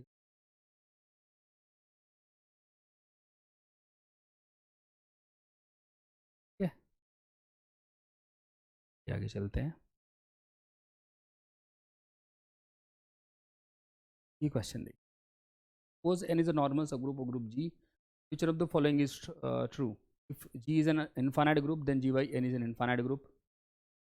ये सही नहीं है, जैसे आप Z/3Z ले लो, ये इनफाइनाइट है पर ये तो Z3 का आइसोमॉर्फिक है, इन ऑर्डर का बनेगा ना ये, तो ये कथन असत्य है।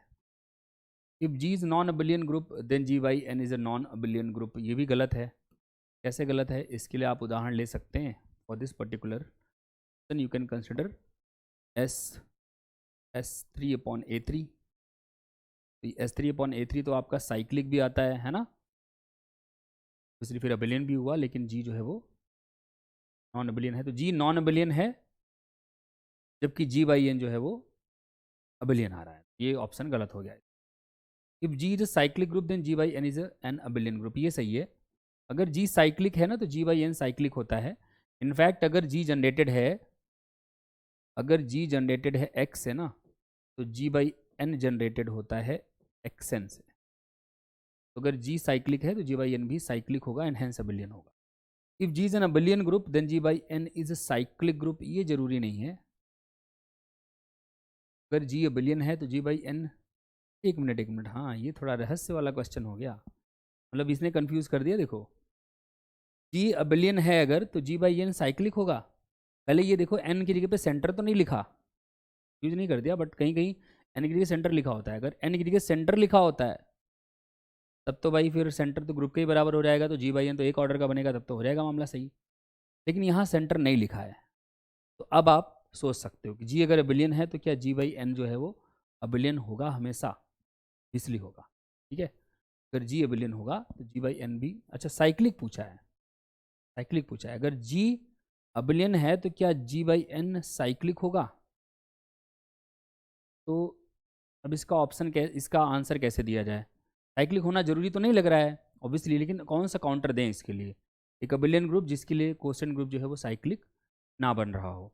देखो उसमें तो नहीं जा सकते आप, क्या नाम है, इन्फानाइट वाले में, उसके तो जितने भी क्वेश्चन ग्रुप बनेंगे वो सब साइक्लिक बनेंगे ना, Z/में एन जेड टाइप के। तो अब किसी और अबिलियन ग्रुप में जाओ, जैसे अगर मैं,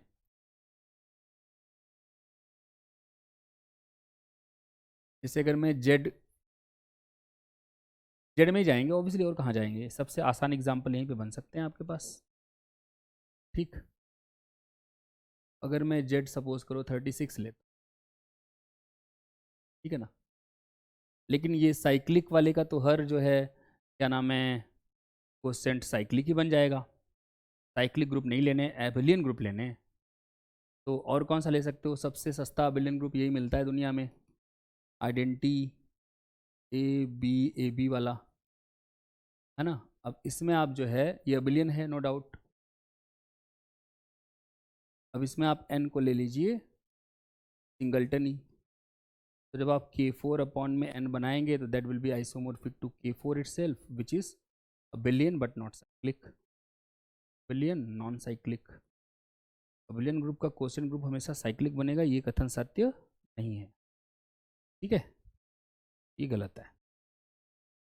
if G is an abelian group then G by N is cyclic group, ये गलत है। ठीक है, कहाँ मिला हमको काउंटर?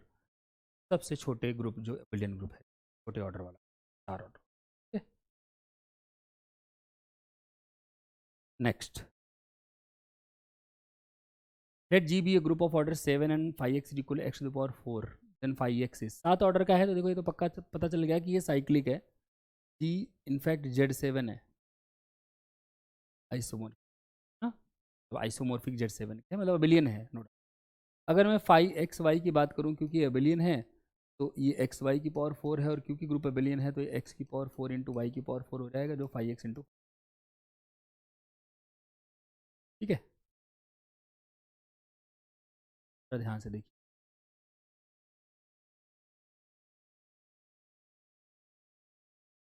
ध्यान से देखिए, ध्यान से। अब होमोर्फिज्म तो हो गया ये, है ना, नॉट होमोर्फिज्म वाला तो गलत हो गया। अब ये क्योंकि सेम सेट से सेम सेट तक है, वो सेट फाइनाइट है, तो अगर ये 1 1 हो गया तो ऑन टू हो जाएगा, ऑन टू हो गया तो 1 1 हो जाएगा। अब 1 1 देखना होमोर्फिज्म को आसान होता है, इसलिए बस आपको 5x इक्वल टू ई को सॉल्व करना होता है। अगर x ई आ गया तो हो गया 1 1। तो 5x इक्वल टू ई का मतलब हुआ x की पावर 4 इक्वल टू ई, और इसका मतलब ऑर्डर x डिवाइड्स 4। लेकिन क्योंकि x जी का ही एलिमेंट है, तो order x must divide order of G, that means 7 also. अब ऐसा नंबर जो 4 और 7 को डिवाइड करता हो, दोनों को डिवाइड करता हो, वो एक ही और वो है 1, है ना। तो x1 और x का ऑर्डर 1 हो गया, मतलब x आइडेंटिटी एलिमेंट हो गया, मतलब 5 1 1 हो गया। और क्योंकि 5 जी से जी तक है, जी फाइनाइट सेट है, तो 1 1 है तो ऑटोमेटिकली ऑन टू हो जाएगा, तो 5 1 1 ऑन टू होमोर्फिज्म हो गया। नॉट 1 1 गलत, नॉट ऑन टू गलत, नॉट होमोर्फिज्म गलत, so this is in fact 1 1 onto and homomorph. ठीक है, 1 1 onto and homomorphism. Next question देख, जो the following conditions on a group G imply that G is abelian. तो order of G is P Q for some prime P, ये तो गलत है। क्यूबेट का ऑर्डर जो है 8 होता है, 2 की पावर 3 होता है, पर वो अबिलियन नहीं है। Every proper subgroup of ji cyclic, ये भी बिल्कुल ऐसी आवश्यकता नहीं है। जैसे आप S3 का देखो, हर प्रॉपर सब ग्रुप साइक्लिक होता है, या एक ऑर्डर का, या 2 ऑर्डर का, या 3 ऑर्डर का मिलेगा, बट वो अबिलियन नहीं है। Every subgroup of G is normal, तब भी अबिलियन होना जरूरी नहीं है। जैसे आप क्यूएट जानते हैं, क्यूएट का हर सब ग्रुप जो है वो नॉर्मल होता है क्यूएट में, बट क्यूएट अबिलियन नहीं है। तो जब 3 गलत हो गया, तो फिर जो बचा ये सही होना चाहिए। The function f from G to G defined by F X equal to X inverse for all X belongs to G homomorphism. This function,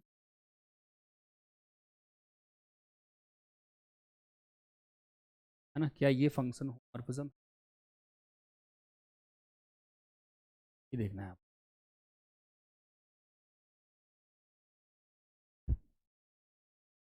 every subgroup of G is normal, ये तो खत्म हो गया। नहीं, क्या कह रहे हैं कि the function this defined by this is homomorphism, अगर है तो फिर ग्रुप अबिलियन हो जाएगा।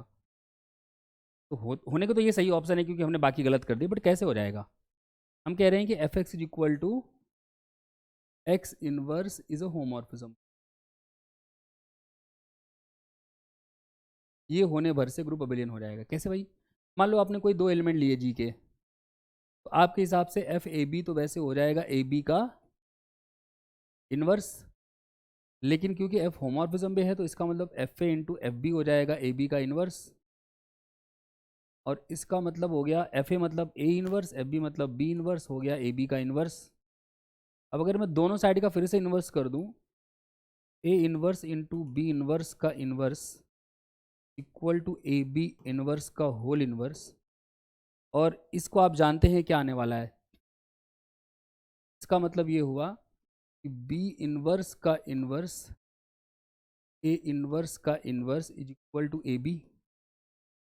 बी इनवर्स का इनवर्स बी होता है, ए इनवर्स का इनवर्स ए होता है, B A equal to A B, ये गलत है, सॉरी। इससे ये प्रूफ हो गया ग्रुप अबिलियन है, जी इज अबिलियन। आदत पड़ गई ना, विच इज अ कॉन्ट्राडिक्शन वाली, तो पता चल गया जी अबिलियन। तो अगर F X equal to X inverse एक होमोर्फिज्म बन के आता है, तो ग्रुप को अबिलियन होना पड़ेगा। ठीक है, तो ये आप पहले नोट कर लीजिए, फिर आगे चलते हैं। क्या क्या था बाकी में, तो हमने काउंटर ही कर दिए। इसके लिए काउंटर आप ले लो Q8, Q8 का ऑर्डर होता है 2 क्यूब, तो यहाँ P आपका हो गया 2, नॉन अबिलियन होता है ये, है ना। प्रॉपर सब ग्रुप इसको ले लो S3, तो अगर H प्रॉपर सब ग्रुप है S3 का, H अगर प्रॉपर सब ग्रुप है S3 का, H का ऑर्डर क्या होता है? 1 2 या 3। हर प्रॉपर सब ग्रुप साइक्लिक हो गया, बट ग्रुप नॉन अबिलियन है ना, नॉन अबिलियन। और every subgroup of G is normal, तो आप ले लो Q8। तो ये नॉन अबिलियन है लेकिन इसका हर सब ग्रुप नॉर्मल है। ठीक है, ये नोट करिए।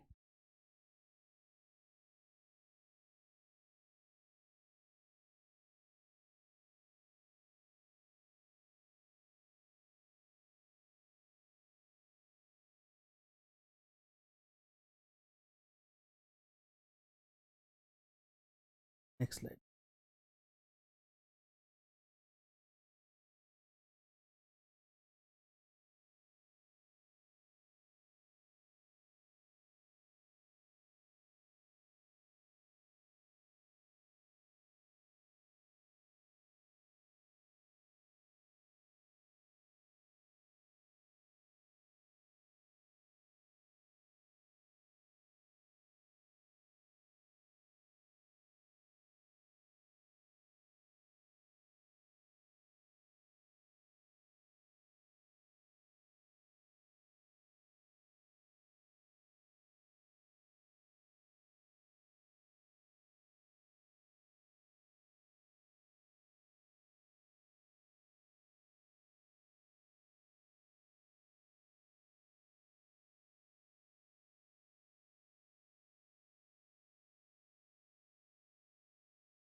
Next question.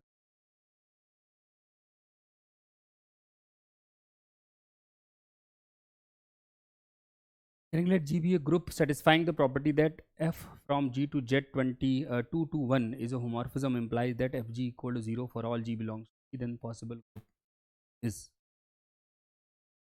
मतलब ऐसा ग्रुप लेना है कि G से यहाँ तक एक ही होमोर्फिज्म मिले, which is the identity one. एक तो मिलेगी हमेशा, बस वही मिले और कोई मिले ही ना। पहली बात, इस जितने ऑप्शन है सब में जी साइक्लिक दिया है, तो मतलब जी होगा कुछ जेडम। अब आपको ये भी पता है कि नंबर ऑफ होमोर्फिज्म फ्रॉम जेडम to Z2 to 1 is equal होता है GCD ऑफ MN2 to 1। तो मुझे चाहिए कि ये GCD 1 आए, सिंपल सी बात है, क्यों मैं चाहता हूँ कि एक ही होमोर्फिज्म बने। देखो पहली बात, 2 to 1 का जो फैक्टराइजेशन है वो 13 into 17 होगा, आप ट्राई कीजिएगा। ठीक है, ठीक है, 13 91 13 का 13 9 22 है ना। ओके, तो ये हो गया। अब ये देखना 51 क्या होगा, 51। 51 हो सकता है क्या होगा, 17 into 3।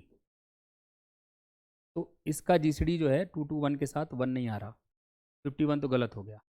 21 21 का 21 का हो जाएगा ना, 21 को तो GCD 1 आ रहा है, 21 में 7 और 3 आएगा, 221 में 7 और 3 दोनों नहीं है, तो ये तो है, एक ही सही है, तो फिर यही सही है।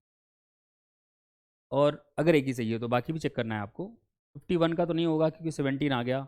91 का 13 आ जाएगा ना, 91 मतलब 13 into 7 है ना, तो ये भी नहीं होगा, 51 वाला भी नहीं होगा।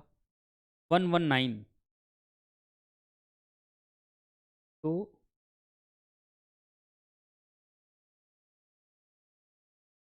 17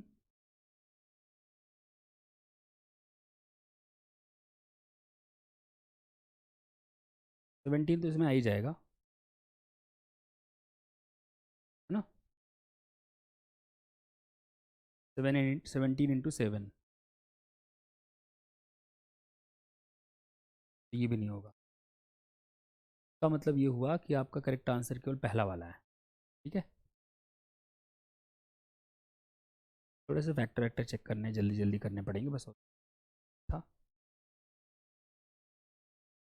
नेक्स्ट प्रश्न देखते हैं। Let G be a non-cyclic group of order 4. Consider the statement 1 and 2. There is no injection from G to Z8. There is no surjective function from Z8.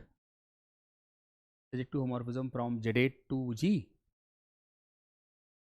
There is no surjective homomorphism from Z8. From G to Z8 होना चाहिए, कुछ इसमें गड़बड़ है। चलो check कर लेते हैं। From Z8 अगर यही रखते हैं तो there is no injective homomorphism from G to. देखो इंजेक्टिव अगर होमोमॉर्फिज्म होता तो जी आपका K4 के आइसोमॉर्फिक है।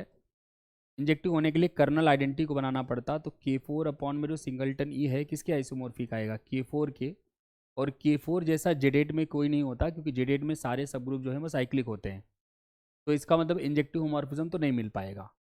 तो ये वाला कथन सत्य है। There is no injective homomorphism from G to Q8 Z8। फिर करेंगे there is no surjective homomorphism from, अगर मैं यही मानूं कि G टू Z8 ही कह रहे हैं या फिर Z8 टू G कह रहे हो, फ्रॉम Z8 टू G बोल दे। चलो फ्रॉम Z8 टू G लिख देते हैं एक बार। फ्रॉम Z8 टू G कुछ मिसिंग है इन्फॉर्मेशन, तो उसको फिल कर लेते हैं एक बार। फ्रॉम Z8 टू G, है ना। तो अब अगर मुझे सर्जेक्टिव होमोमॉर्फिज्म बनानी है तो मुझे कर्नल ऐसा लेना पड़ेगा Q8 में जिसका जो मतलब, अगर F जो है आपका Z8 अपॉन से G तक, Z8 से G तक सर्जेक्टिव है और होमोमॉर्फिज्म भी है, इसका मतलब ये हुआ कि जो Z8 अपॉन में कर्नल F होगा that will be isomorphic to G। अब G जो है वो ये क्या है, नॉन साइक्लिक। और जो आपका Z8 अपॉन में कर्नल F है वो क्या होगा, हमेशा साइक्लिक। नहीं, तो फिर ऐसा कभी संभव नहीं है। तो कोई सब्जेक्टिव होमोमॉर्फिज्म नहीं मिल सकता है Z8 से G तक। ठीक है ना, तो दोनों ही सही हैं। तो 2 is false, 2 is false, 2 is true सही है, 1 इज़ ट्रू सही है, 1 इज़ फॉल्स गलत है, 2 इज़ फॉल्स गलत है। ठीक है, अगला देखते हैं क्वेश्चन।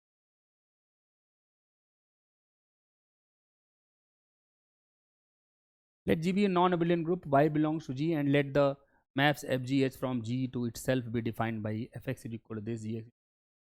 ठीक है भाई, जो भी है ना, G से G तक ही है सारी मैप, कोई टेंशन की बात नहीं है। कह रहे हैं कि जी एन एच आर होमोमॉर्फिज्म देख लेते हैं, पहले एफ को ही देख लेते हैं। What is F X Y, F X Y हो जाएगा, एक्स वाई मत लिखो यार, ए बी लिख दो, क्योंकि एक्स वाई ऑलरेडी यूज़ किया है।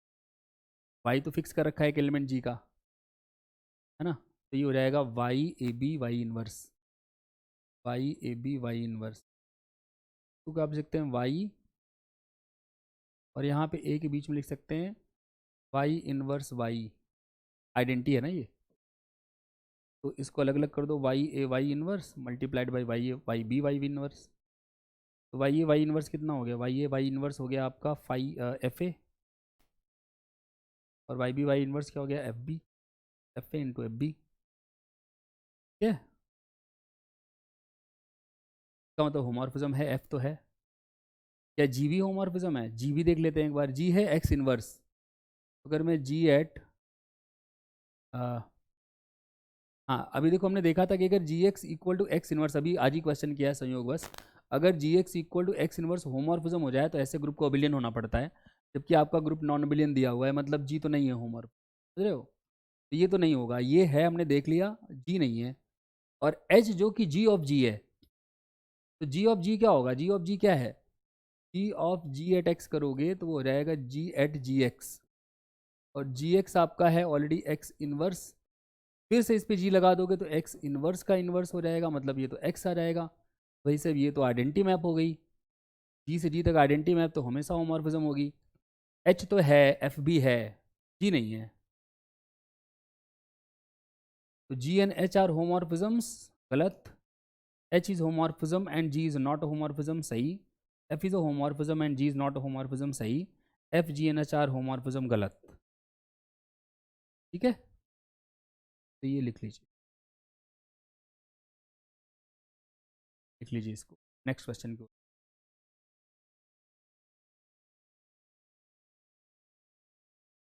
let G be a cyclic group of order 12, then the number of non-isomorphic subgroups of G is। Cyclic group है, 12 ऑर्डर का। साइक्लिक है तो कुछ मजा ही नहीं है फिर इसमें। साइक्लिक का तो सारी कहानी दुनिया को पता है।